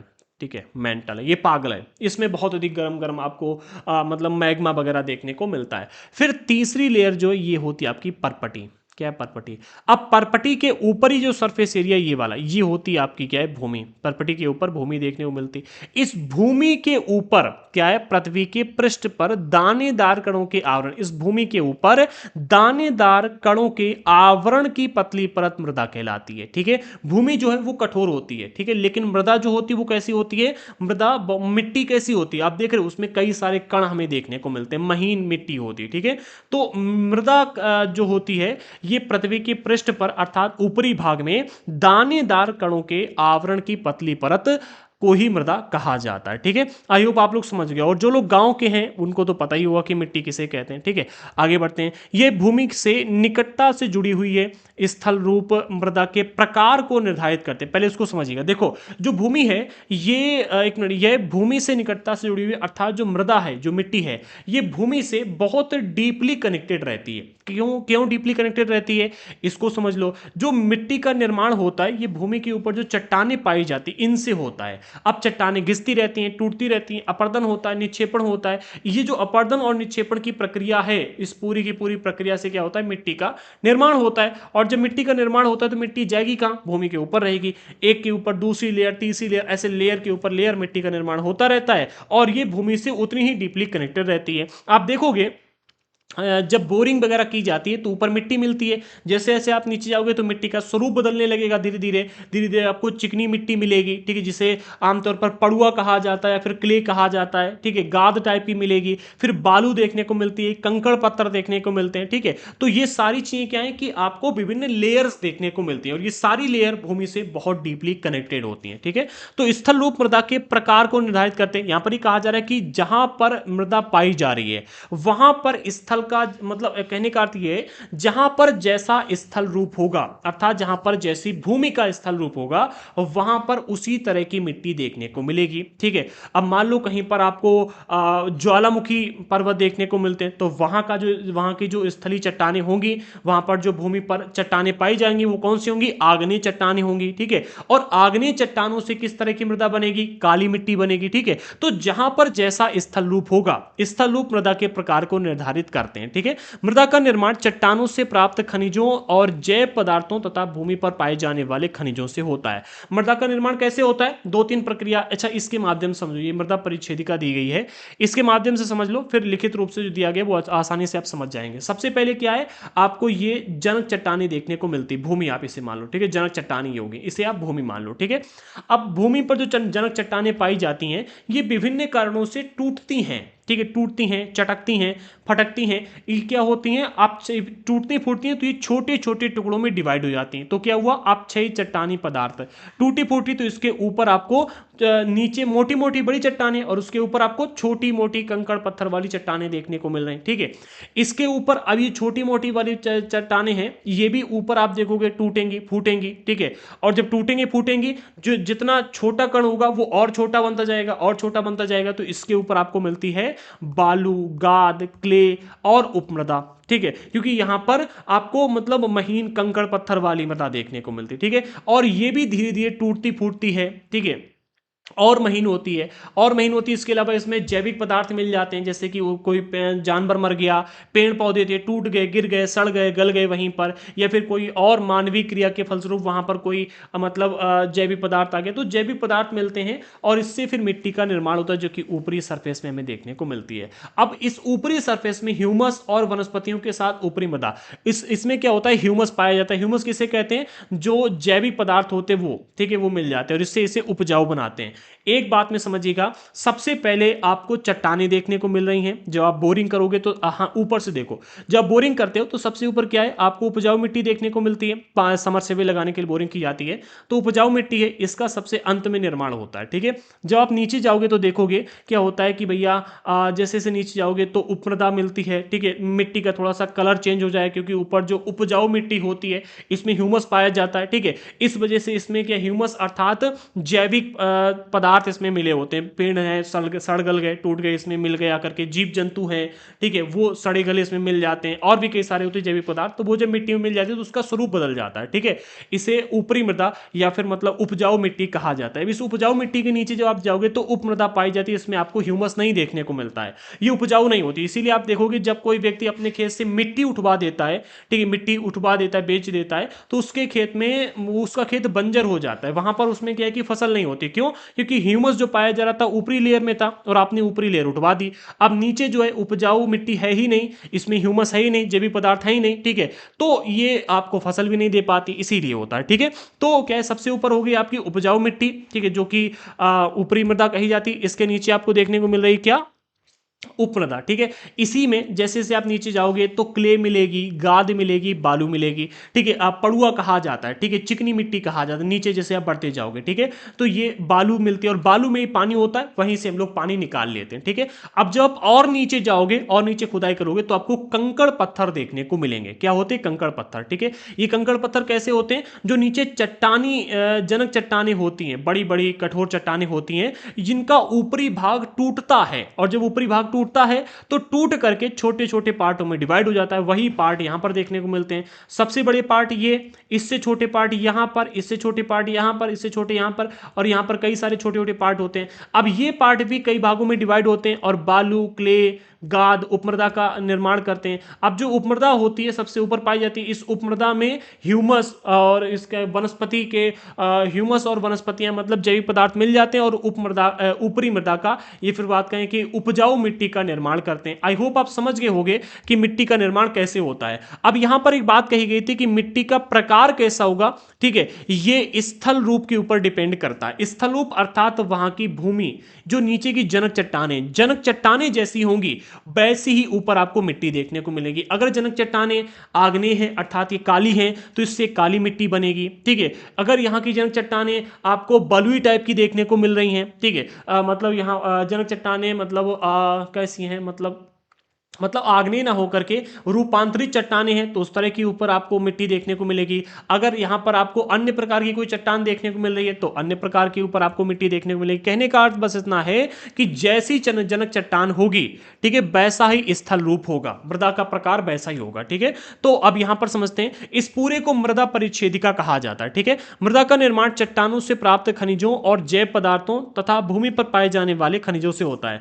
अब देखो इस चट्टान में कोई ना कोई खनिज था, ठीक है, जो कि ऊपर आया धीरे धीरे, मतलब खनिज था जो मतलब टूटता टूटता इस पूरी मिट्टी में मिल गया, ठीक है। दूसरा क्या कहा जा रहा है कि भैया चट्टानों से प्राप्त खनिज पदार्थ, फिर जैव पदार्थ ऊपर आए तो ऊपर पेड़ पौधे टूट फूट के मिल गए, ठीक है। जीव जंतु थे जो मरे सड़े गले इसमें आकर गिर गए, ठीक है। फिर भूमि पर जो खनिज पाए जा रहे थे वो मिल गए। इन तीनों चीजों का मिश्रण होती है भूमि, ठीक है। यह अपक्षय अपक्षय की प्रक्रिया तो आप सभी लोग जानते होंगे, हमने पिछले क्लास 6 और 7 के एनसीईआरटी में इसके बारे में बार बार बताया, ठीक है। फिर से समझ लो, अपक्षय का अर्थ होता है तापमान परिवर्तन, तुषार क्रिया, पौधों प्राणियों और मनुष्यों के क्रियाकलाप द्वारा अनावृत सेलों का टूटना या और क्षय होना, ठीक है। मतलब सेलों का टूटना या क्षय होना उसके विभिन्न कारण हो सकते हैं, चाहे तापमान परिवर्तन की वजह से हो, आप किसी चीज को बहुत गर्म ठंडा बार बार करो तो वो टूट जाएगी, ठीक है। इसी तरह से मतलब पानी एक जगह पर आप देखोगे लगातार पानी जब एक ही जगह पर टपकता रहता है तो वो चीज भी वहां पर गड्ढा पड़ जाता है, ठीक है। इसी तरह से पौधे होते हैं वो भी अपक्षय का काम करते हैं, मनुष्य जो होते हैं वो भी बहुत कार्य करते हैं, ठीक है। तो अपक्षय विभिन्न कारकों के विभिन्न वजहों से हो जाता है, ठीक है। अब जो ये मिट्टी का निर्माण होता है ये अपक्षय की प्रक्रिया के माध्यम से मिट्टी बनती है। किससे? अपक्षय की प्रक्रिया के माध्यम। सबसे पहले चट्टानों का अपक्षय हुआ, अब इससे चट्टानी पदार्थ बने इनका अपक्षय हुआ, फिर उससे जो बना उनका अपक्षय हुआ, धीरे धीरे मिट्टी बहुत महीन कणों में तब्दील हो जाती है, ठीक है। क्या बन जाती है? मृदा के रूप में आ जाती, बहुत महीन कणों में तब्दील हो जाता है, ठीक है। आगे बढ़ते हैं। खनिजों और जैव पदार्थों का सही मिश्रण मृदा को उपजाऊ बनाता है। अच्छा, इसमें अगर खनिज और जैव पदार्थों का सही मिश्रण है, ठीक है, तब ये मिट्टी जो है उपजाऊ बनती है। अगर इसमें जैव पदार्थ नहीं है तो मिट्टी उपजाऊ नहीं है। जैसे कि आप रेगिस्तानी क्षेत्र में देखोगे तो वहां पर अगर मतलब आपको इसमें जैव पदार्थ नहीं देखने को मिल रहे तो मिट्टी इतनी उपजाऊ नहीं होती। बंजर इलाकों में आप देखो ये वहां पर आपको खनिजों और जैव पदार्थों का सही मिश्रण नहीं देखने को मिलता तो वहां पर भी मिट्टी उपजाऊ नहीं होती, ठीक है। आगे, अच्छा, केवल 1 सेंटीमीटर मृदा के बनने में सैकड़ों वर्ष लग जाते हैं। सबसे इंपॉर्टेंट है ये, देखो 1 सेंटीमीटर मिट्टी के निर्माण होने में सैकड़ों अर्थात 100-200 साल लग जाते हैं, कभी कभी 300-400 साल भी लग सकते हैं, ठीक है। ये मतलब अपक्षय के ऊपर डिपेंड करता है कि वहां की चट्टानें किस तरह से टूट रही हैं, ठीक है, उसके पीछे कौन कौन से बल कार्य कर रहे हैं उसके ऊपर डिपेंड करता है। भाई 1 सेंटीमीटर का अर्थ है हमारी पृथ्वी के, एक मिनट, हमारी पृथ्वी के किसी एक भाग में, मान लो हमारी पृथ्वी के इतने भाग में अगर 1 सेंटीमीटर मृदा का निर्माण हो रहा है तो इसमें सैकड़ों वर्ष लग जाएंगे। 1 सेंटीमीटर ऊपर, ठीक है, ऐसे, ठीक है, 1 सेंटीमीटर ऊपर अगर इतने बीच में मृदा का निर्माण हुआ है, यानी कि मान लो ऐसे, ठीक है, ये तो इसमें सैकड़ों वर्ष का टाइम लग जाएगा, ठीक है। आगे बढ़ते। अच्छा, यहां पर हमने एक चार्ट रखा हुआ है जिसमें मृदा निर्माण को प्रभावित करने वाले कारक दिए गए हैं, ठीक है। इस चार्ट के माध्यम से फिर समझ लीजिएगा। तो सबसे पहला जो जनक सेल होते हैं, ठीक है, वो मृदा के रंग, गठन का अर्थ है कि उसमें धारण करने की क्षमता या फिर मिट्टी जो मिट्टी है उसकी गुणवत्ता कैसी है, ठीक है, वो महीन है मोटी है, उसका जो गठन होगा, ठीक है। तो जनक सेल जो होते हैं जिनसे मिट्टी का निर्माण होता है ये मृदा के रंग, गठन, रासायनिक गुणधर्म, खनिज, इसके अलावा मात्रा, ठीक है, कि कितनी मात्रा में मिट्टी यहाँ पर पाई जा रही है, इसके अलावा पारगम्यता, इन सभी चीजों को निर्धारित करती है कौन? जनक सेल, ठीक है। जनक सेल क्या क्या निर्धारित करती है? मिट्टी के रंग, गठन, रासायनिक गुणधर्म, खनिज की मात्रा, खनिज, इसके अलावा मिट्टी की मात्रा, कितनी मात्रा में वहां पर मिट्टी पाई जा रही है, ठीक है, इसके अलावा पारगम्यता, इन सभी चीजों को निर्धारित करने का काम कौन करता है? जनक सेल। जनक सेल के ऊपर ये डिपेंड करता है, ठीक है। फिर बात की जा रही है उच्चावच। हाँ, अगला है उच्चावच। उच्चावच तुंगता और ढाल। उच्चावच तुंगता और ढाल मृदा के संचय को निर्धारित करते हैं। कहने का अर्थ यहाँ पर यह है कि भैया किसी भी स्थान पर मिट्टी का अगर निर्माण हो रहा है तो वहाँ का जो उच्चावच है, वहाँ की भूमि कैसी है, बहुत ऊंची नीची है या फिर मैदानी इलाका है, जिस तरह की भूमि होगी वो मिट्टी की तुंगता और ढाल। ठीक है, एक मिनट। उच्चावच तुंगता और ढाल मृदा, हाँ एक मिनट। उच्चावच तुंगता और ढाल की वहाँ वहाँ की ढाल कैसी है, ठीक है, उच्चावच कैसा है ये, ठीक है, मिट्टी के संचय को निर्धारित करता है। अगर बहुत ढाल वाला एरिया है, पर्वतीय एरिया में आमतौर पर आप देखोगे तो यहाँ पर आपको मिट्टी नहीं देखने को मिले, क्योंकि भाई जितनी भी मिट्टी बनती है पानी बरसता है और सारी मिट्टी बह जाती है, तो यहाँ पर कंकड़ पत्थर बजरी टाइप की आपको ज्यादा देखने को मिलेगी। ठीक है। तीसरा, वनस्पति, एक मिनट, हाँ, वनस्पति, प्राणीजात और सूक्ष्म जीव, ये तीन चीजें ह्यूमस निर्माण की दर को प्रभावित करते हैं कि वहां पर ह्यूमस कितना पाया जा रहा है, अर्थात उसमें जैविक पदार्थ कितने हैं, या फिर कहें वो कितनी उपजाऊ भूमि है। ठीक है, भूमि की उपजाऊ कितनी भूमि है, गुणवत्ता को निर्धारित करने का काम कौन करती है, वनस्पति, प्राणीजात और सूक्ष्म जीव। जितने अधिक वहां पर सूक्ष्म जीव होंगे, प्राणीजात होंगे, वनस्पतियां होंगी, उतनी ही अधिक ह्यूमस उस मिट्टी में पाया जाएगा। ठीक है। फिर मिलता है समय, मृदा परिच्छेदिका की मोटाई को निश्चित करता है। अब जितना अधिक टाइम लगेगा, ठीक है, जितनी अधिक पुरानी मिट्टी होगी, ठीक है, जितना अधिक समय होगा, उतनी ही अधिक मृदा परिच्छेदिका की मोटाई होगी, क्योंकि 1 सेंटीमीटर मिट्टी के बनने में सैकड़ों वर्ष का टाइम लग जाता है। ठीक है। अब अगर कोई करोड़ों साल पुरानी मिट्टी है, कोई स्थान है, तो वहां की मृदा परिच्छेदिका उतनी ही पुरानी होगी। ठीक है। अगर कोई नई मिट्टी कहीं पर बन रही है तो वहां की मृदा परिच्छेदिका उतनी ही पतली होगी। ठीक है। तो मृदा परिच्छेदिका की मोटाई को निश्चित करने का काम समय करता है, कितना अधिक उसके निर्माण में समय लगा है, फिर उसके निर्मित हुए कितना समय हुआ है। ठीक है। फिर जलवायु, तापमान, वर्षा, ये तीन चीजें अपक्षय और ह्यूमस निर्माण की दर को प्रभावित करते हैं। अब जैसे कि रेगिस्तानी वाला भाग है, ठीक है, तो वहां पर ह्यूमस का निर्माण होना बहुत मुश्किल होता है, क्योंकि भाई वहां पर ऐसी जलवायु ही नहीं है कि वहां पर पेड़ पौधे या प्राणी जातीय या फिर सूक्ष्म जीव जीवित रह सकें। जितनी अधिक मात्रा में ये होंगे उतनी अधिक मात्रा में ह्यूमस का निर्माण होगा। ठीक है। अब इसी तरह से जलवायु, तापमान और वर्षा, ये तीन अगर बहुत अधिक होंगे तो वो भी मतलब क्या है कि एक तरह से सही नहीं है, और बहुत कम होगा तो वो भी सही नहीं है। इन सब का एवरेज होना चाहिए। ठीक है। तो जलवायु, तापमान और वर्षा जो है ये अपक्षय की मिट्टी, जो चट्टानें हैं वो किस तरह से टूट रही हैं, मिट्टी का निर्माण हो रहा है, ठीक है, और ह्यूमस के निर्माण, इन दोनों की दर को प्रभावित करता है। ठीक है। आई होप आप समझ गए होंगे कि मिट्टी के निर्माण को प्रभावित करने वाले कारक कौन कौन से हैं, और मिट्टी में जो हमें विशेषताएं देखने को मिलती है, जैसे कि मिट्टी में ह्यूमस हो गया, मोटाई हो गया, इसके अलावा मृदा के संचय को कि भाई कितनी मिट्टी की मोटाई, मृदा का संचय का अर्थ ये यहाँ पर ये है कि यहाँ पर जो मिट्टी की मोटाई देखने को मिले, यहाँ पर तो कंकड़ पत्थर है, ठीक है, अब मिट्टी बनी, पानी वर्षा बह गई, मिट्टी बनी, पानी वर्षा बह गई मिट्टी, ठीक है, तो स्थान की ढलान, ऊंचाई, ठीक है, ये मतलब डिपेंड करती है कि मिट्टी की मोटाई कितनी होगी। ठीक है। अगर बहुत ढलान वाला भाग है तो मिट्टी जितनी बनेगी उतनी बहती जाएगी। ठीक है। और जो जनक शैल होते हैं, ये मिट्टी के रंग, गठन, रासायनिक गुणधर्म, खनिज, इसके अलावा मिट्टी की मात्रा और पारगम्यता, इन सभी को निर्धारित करते हैं। ठीक है। अगली हमारी हेडिंग है मृदा निर्माण के कारक कौन कौन से, बता तो दिया है लेकिन फिर भी यहां पर समझ लो। ठीक है। तो अगली हेडिंग है मृदा निर्माण के कारक, लिखित रूप में भी रख लिया है जिससे कि आपको कोई भी टॉपिक समझने में प्रॉब्लम ना हो। ठीक है। तो मृदा निर्माण के मुख्य कारक जनक शैल का स्वरूप, जलवायु और जलवायु कारक है। कौन कौन से, पहला जनक शैल के स्वरूप हो गया और दूसरा जलवायविक कारक। मृदा निर्माण के अन्य कारक में आपके आते हैं स्थलाकृति, की वहां की स्थलाकृति कैसी है, पर्वत है, मैदान है या पठार देखने को मिल रहा है। ठीक है। तीसरा जैव पदार्थ, जो कि वहां के ह्यूमस निर्माण की दर को प्रभावित करेंगे। ठीक है। जैव पदार्थों की भूमिका और मृदा निर्माण के संगठन में लगा समय। ठीक है। ये कुछ कारक ऐसे हैं जो सबसे महत्वपूर्ण होते हैं। कौन कौन से हैं, जनक शैल का स्वरूप और जलवायु कारक तो है ही है, इसके अलावा क्या है, स्थलाकृति, ठीक है, जैव पदार्थ और मृदा निर्माण में लगा जो समय होता है। ठीक है। एक मिनट, किस संगठन में लगा समय, हाँ भाई, अलग अलग स्थानों में ये भिन्न होता है भाई, अलग अलग स्थानों पर जैसा क्लाइमेट होता है, जिस तरह के जनक शैल होते हैं, उसी तरह से ये सारी चीजें कार्य करती हैं। ये जो चीजें हैं ये जनक शैल और जलवायु कारकों के ऊपर डिपेंड करती हैं। अब अगर बहुत कठोर जनक शैल है तो जल्दी से वो टूटेगी नहीं, अब टूटेगी नहीं तो मिट्टी का निर्माण जल्दी से नहीं होगा। ठीक है। तो अलग अलग स्थानों पर ये भिन्न भिन्न होते हैं। आगे बढ़ते हैं।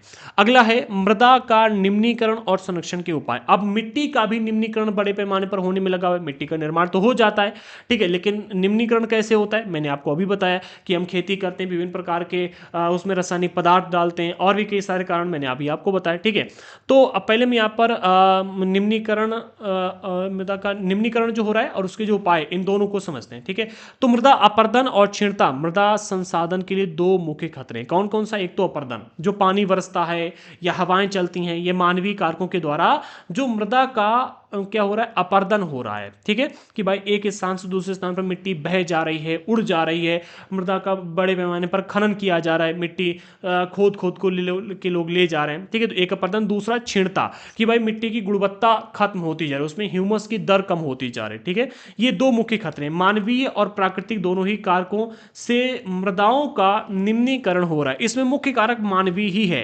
प्रकृति तो अपना संतुलन बना ही लेती है, ठीक है, लेकिन मानवीय कारक ही प्राकृतिक कारकों को और अधिक बल दे देते हैं। क्यों?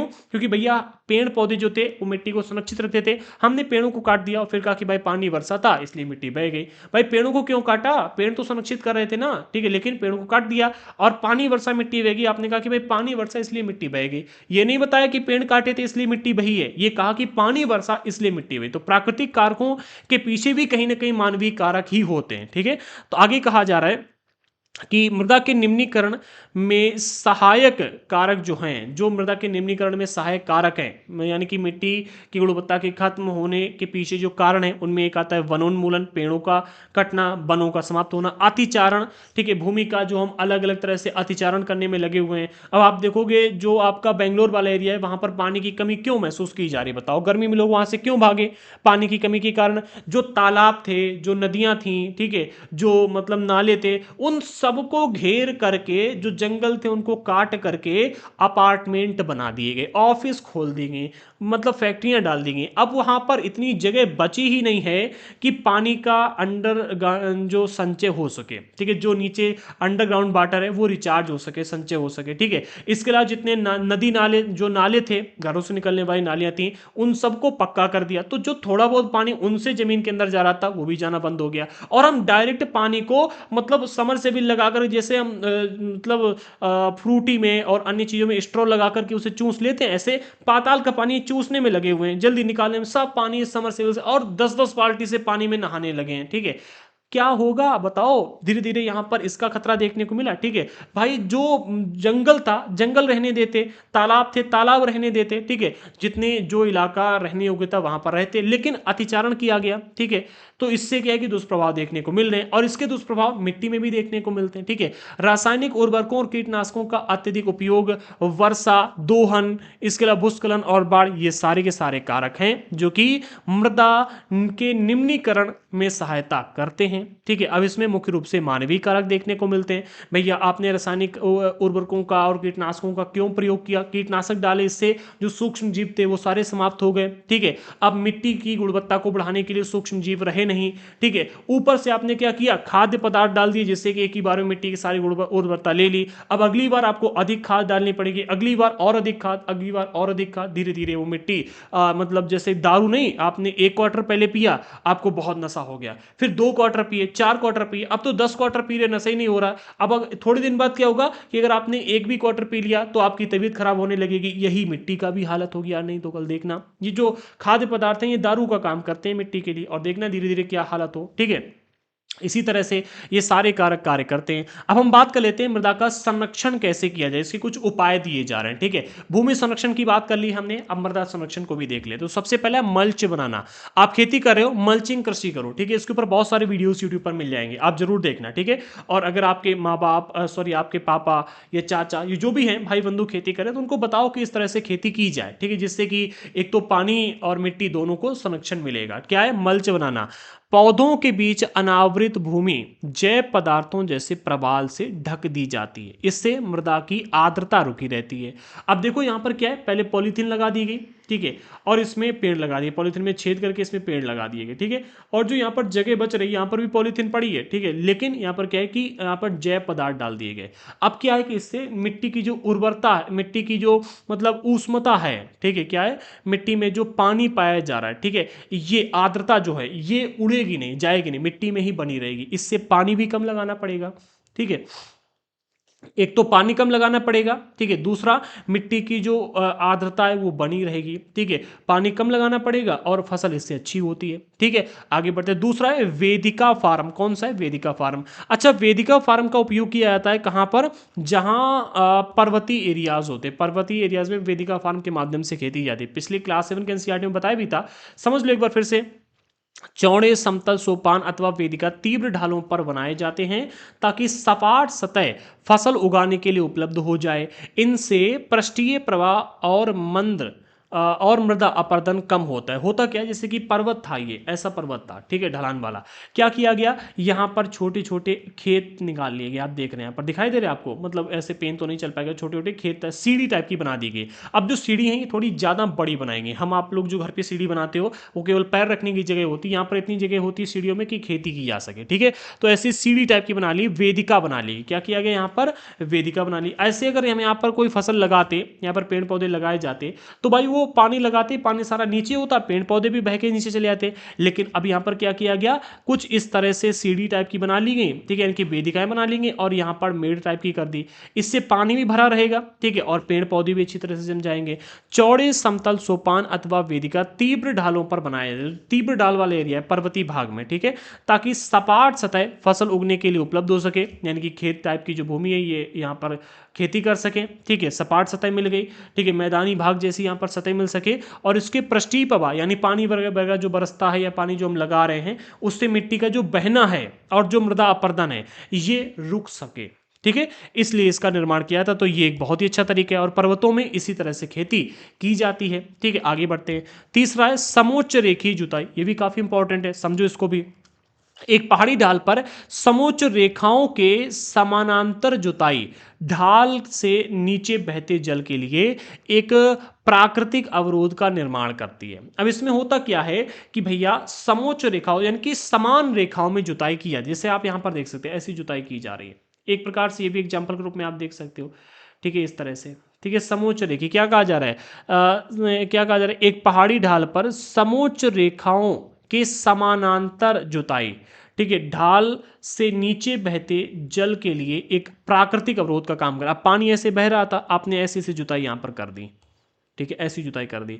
अब पानी बह रहा था, अब भाई आपने जुताई ऐसी ऐसी की है तो धीरे धीरे पानी इनमें रुकेगा, भरेगा, ठीक है।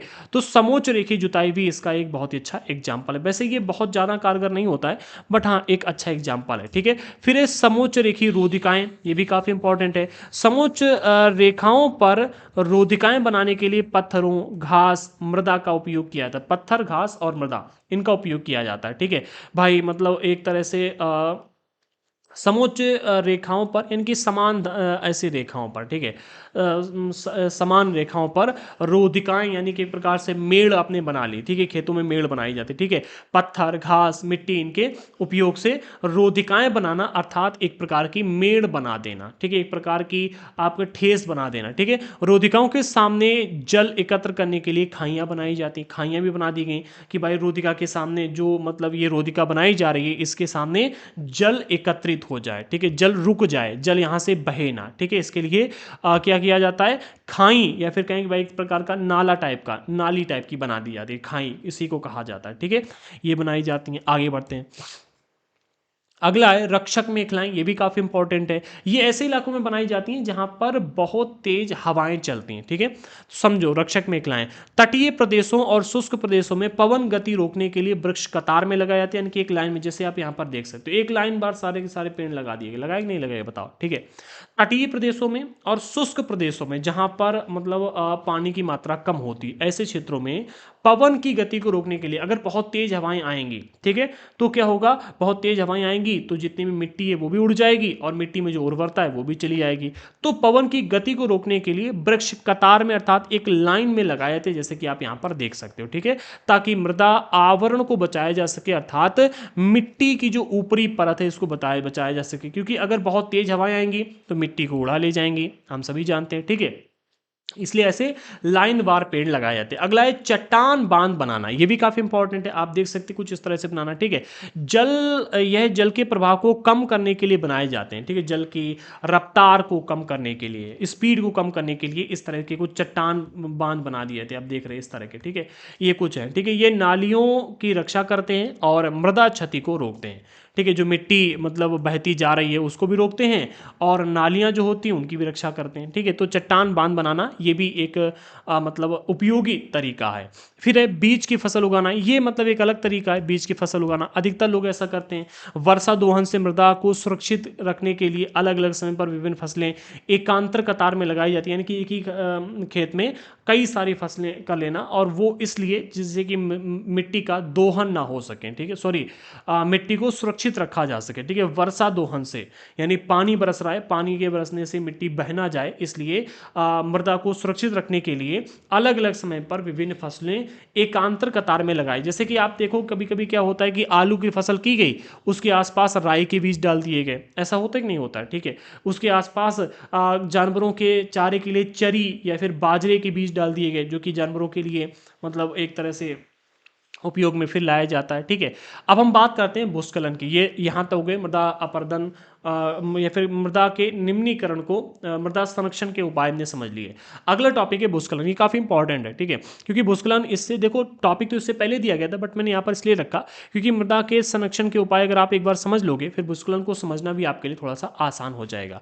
तो पहले बिंदु में कहा जा रहा है भूस्खलन को सामान्य रूप से सैल, मलबा या ढाल से गिरने वाली मिट्टी के बृहद संचलन के रूप में परिभाषित किया जाता है। जो भूस्खलन है ये कैसे परिभाषित किया जाता है? सामान्य रूप से सैल अर्थात कोई बहुत बड़ी चट्टान है, ठीक है, या फिर कोई मलबा है, या फिर मलबा या ढाल से गिरने वाली मिट्टी के बृहद संचलन। जैसे कि आप देखोगे आमतौर पर जो पहाड़ी इलाके होते हैं वहाँ पर जो सड़कें बनी होती हैं, पर्वत बहुत ऊंचे ऊंचे यहाँ पर पर्वत पाए जा रहे हैं, ठीक है, बहुत ऊंचा ऊंचा ये पर्वत है, ठीक है, पर्वतीय भाग है, ठीक है, ये सड़क है। अब पर्वत से क्या है, कोई चट्टान या पर्वत का मलबा या क्या है कि मतलब ढाल, यहाँ पर ढाल थी तो मिट्टी यहाँ से खिसकती हुई आई और आकर के इस रोड को जाम कर दिया, ठीक है, जाम कर। आपने ऐसे वीडियोस देखे, इसको भूस्खलन कहा जाएगा। क्या कहा जाएगा?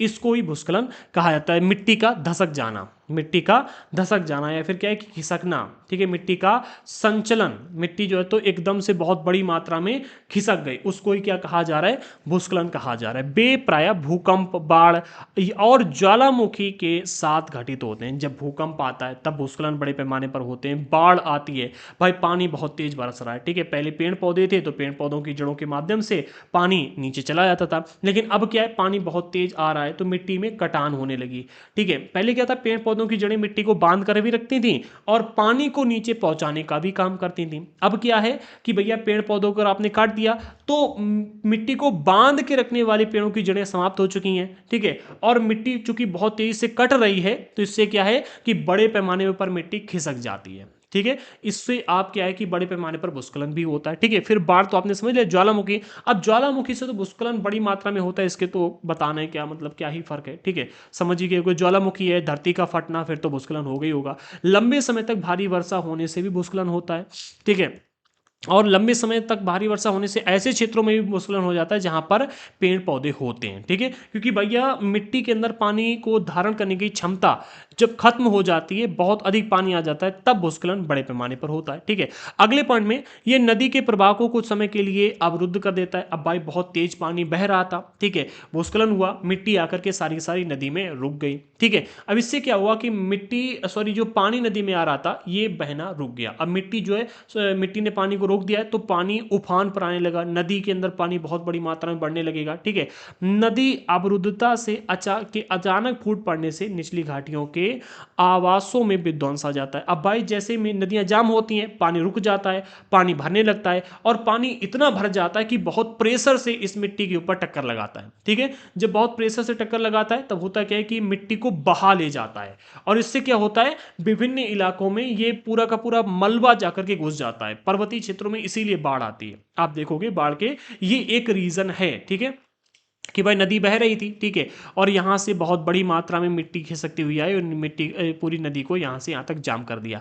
अब यहाँ से पानी आ रहा था, जो कि मिट्टी नदी में बह रहा था। अब क्या हुआ, पानी ओवरफ्लो होने लगा, रुका, धीरे धीरे ओवरफ्लो हुआ और इतना पानी यहाँ से यहाँ तक भर गया, पानी ने प्रेशर लगाया कि इस पूरी मिट्टी को बहाकर ले गया। ठीक है, अब इस मिट्टी को जब बहाकर ऊपर से ऐसे ले जाने लगा, ठीक है, तो शहरों में, घाटियों में, इन सब में ये मिट्टी प्रवेश कर गई। ठीक है, धीरे धीरे इन इलाकों में क्या है कि बाढ़ आ जाती है, क्योंकि पानी ओवरफ्लो हो गया और मिट्टी को लेकर के बहने लगा। ठीक है, बहुत ज़्यादा ताकत आती है। इससे क्या होता है, आप देखोगे बहुत सारे क्षेत्रों में बड़ी बड़ी बाढ़ आती है। ठीक है, सैलाब टाइप के आ जाते हैं। ठीक है, तो ये एक बहुत बड़ी समस्या लेकर के आती है, विश्व विध्वंस आ जाता है इससे। पहाड़ी भूभाग के भूस्खलन एक मुख्य और विस्तृत रूप से फैली प्राकृतिक आपदा है। इसे प्राकृतिक आपदा कहा जाता है, लेकिन इसके अंदर मानवीय क्रियाएं भी शामिल होती हैं, क्योंकि भैया पहाड़ी क्षेत्रों में जो भूस्खलन होता है उसके पीछे के मुख्य कारण आपने पेड़ क्यों काटे। ठीक है, अब प्रकृति के साथ छेड़छाड़ करोगे तो प्रकृति तो अपना रौद्र रूप दिखाएगी, आपने उसको कह दिया प्राकृतिक आपदा। ठीक है, तो प्राकृतिक आपदा ही से माना जाता है पहाड़ी भूभाग में जो भूस्खलन होता है, एक मुख्य और विस्तृत रूप से फैली हुई प्राकृतिक आपदा है, जो बहुत बड़े पैमाने पर देखने को मिलती है, जो प्राय जीवन और संपत्ति इन दोनों को आघात पहुंचाती है। आप देखो हर साल पर्वतीय क्षेत्रों में बाढ़ आती है और कई लोग मारे जाते हैं। ठीक है, केदारनाथ में कितनी बड़ी आपदा आई थी। ठीक है, तो ये यही रीजन है इनके। ठीक है, और एक चिंता का मुख्य विषय भी है। अच्छा, अब प्रश्न ये उठता है कि क्या इसको रोका नहीं जा सकता? जो भूस्खलन होता है, इससे जो हानि होती है, क्या इसको रोका नहीं जाता? रोका जा सकता है, इसको भी समझो।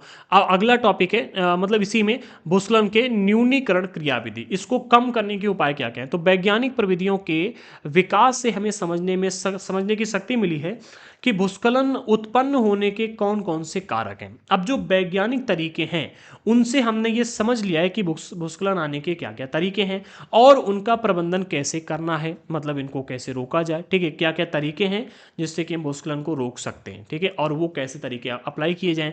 भूस्खलन को रोकने की कुछ प्रविधियां निम्न हैं, 3 प्रविधियां यहां पर दी गई, तीनों को समझ लीजिए। पहली, भूस्खलन प्रभावित क्षेत्र का मानचित्र बना करके इसमें प्रभावित होने वाले स्थानों को इंगित करना। देखो, जो पानी होता है वो कभी भी अपना रास्ता नहीं बोलता है। आप जहां पर रह रहे हो केवल वहां की ऊंचाई को देख रहे हो। ठीक है, अब भाई इतना बड़ा शहर है, ठीक है, इतने बड़े शहर में ये इलाका ऐसा है मान लो जो नीचे इलाके में पाया जाता है। ठीक है, अब यहां पर आपने आकर इतने इलाके में देखा कि यहां पर तो भाई ऊंचाई है, आपने यहाँ पर घर बना लिया, यहाँ से नाला बह रहा, आपने कहा कि बाढ़ आएगी नाले में आएगी, यहाँ से नाला बह रहा था। ठीक है, आपने यहाँ देखा यहाँ पर ऊंचे, आपने यहाँ घर बना लिए, यहाँ पर घर बना लिए, लेकिन पूरे शहर का सबसे ढलान वाला सबसे नीचा इलाका यही था। पानी जो है तो बाढ़ आई बहुत लंबे समय बाद में और बाढ़ आकर के सबसे निचले इलाके में पहुंच गई, इसी इलाके में। अब पानी तो यहीं से बहेगा ना जहाँ पर निचले इलाका होगा। इससे क्या होगा कि यहाँ पर जितने घर होंगे वो सारे के सारे प्रभावित होंगे। जल कभी भी अपना रास्ता नहीं भूलता। आपने जल के रास्ते में घर क्यों बनाए बताओ? ठीक है, सबसे निचला इलाका ये था कि नहीं था? ठीक है, जल तो यहीं से गुजरेगा।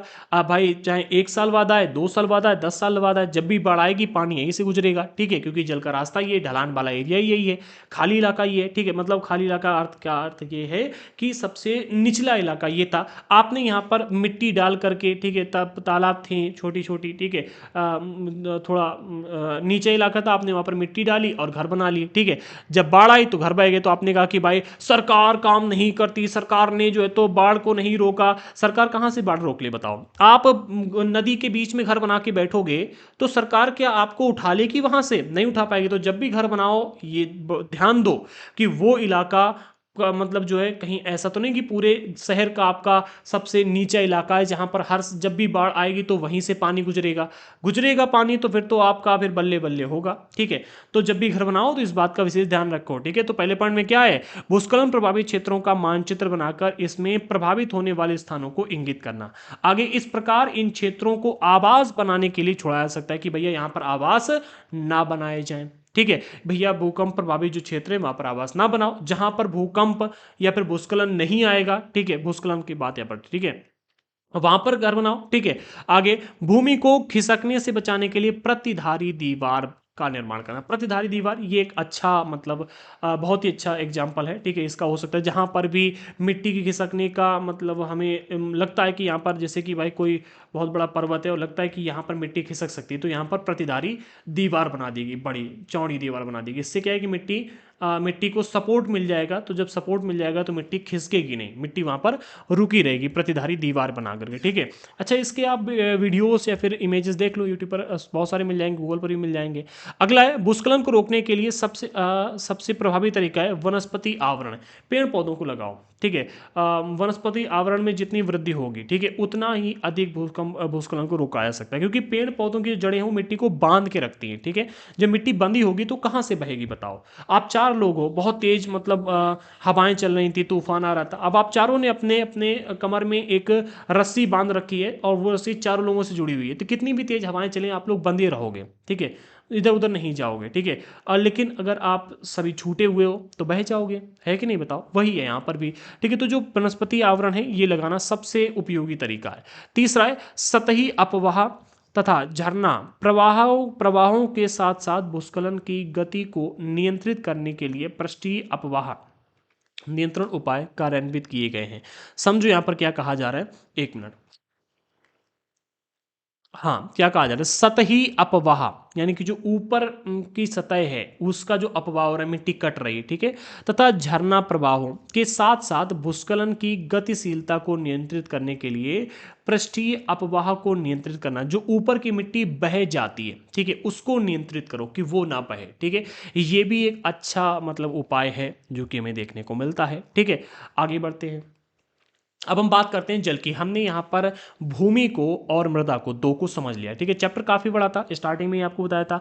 अभी हमें जल को समझना है, फिर आगे के टॉपिक बहुत ही आसान है, वो बहुत ज़्यादा बड़े नहीं है। ठीक है, जल पहले बिंदु में कहा जा रहा है, जल एक महत्वपूर्ण नवीकरणीय प्राकृतिक संसाधन है। जल एक ऐसा संसाधन है जिसको कभी नष्ट नहीं किया जा सकता। हमने क्लास 7 के एनसीईआरटी में आपको बहुत गहराई से बताया था। ठीक है, जल को आप जलाओगे, जल वाष्प में बदल जाएगा, ऊपर जाएगा, बादल बनेगा, फिर बरस जाएगा। ठीक है, फिर आपने उसका उपयोग किया, गंदा किया, जो भी किया उसके साथ में, वो फिर जलेगा। ठीक है, भाप बनेगा, समुद्र में जाएगा, जलवाष्प बनेगा, भाप बनेगा, फिर बादल बनेगा, बरस जाएगा। ठीक है, तो जल को आप कभी भी समाप्त नहीं कर सकते। जल एक महत्वपूर्ण और नवीकरणीय प्राकृतिक संसाधन। अच्छा, जल भी एक महत्वपूर्ण संसाधन है, याद रखना। ठीक है, जल जो है जैसे भूमि है इसी तरह से जल भी एक महत्वपूर्ण संसाधन है और नवीकरणीय है। ठीक है, ये मतलब पुनः पूरित हो सकता है।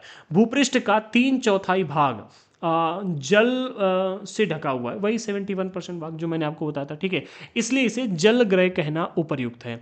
लगभग 3.5 अरब वर्ष पहले, 3.5 अरब वर्ष पहले जीवन आदि महासागरों में ही प्रारंभ हुआ था। अच्छा, ये हमारे के वैज्ञानिकों की रिसर्च बताती है कि जो जीवन है ये कहाँ से प्रारंभ हुआ था, ये महासागरों से प्रारंभ हुआ था। कब? आज से लगभग 3.5 अरब वर्ष पहले। कितने? 3.5 अरब वर्ष पहले महासागरों से ही जीवन प्रारंभ हुआ था। जीवन प्रारंभ होने की पूरी कहानी को साइंस और ज्योग्राफी में आगे की जो हमारी क्लासेस होंगी, क्लास 11th की, उसमें समझेंगे। ठीक है, अगले पॉइंट में कहा जा रहा है महासागरों का जल लवणीय है और मानवीय उपभोग के लिए उपयुक्त नहीं। अर्थात महासागरी का जो जल है इसमें नमक की मात्रा अधिक पाई जाती है, लवणीय है। ठीक है, और ये मानव उपयोग के लिए नहीं है, क्लास 7 बता चुके हैं।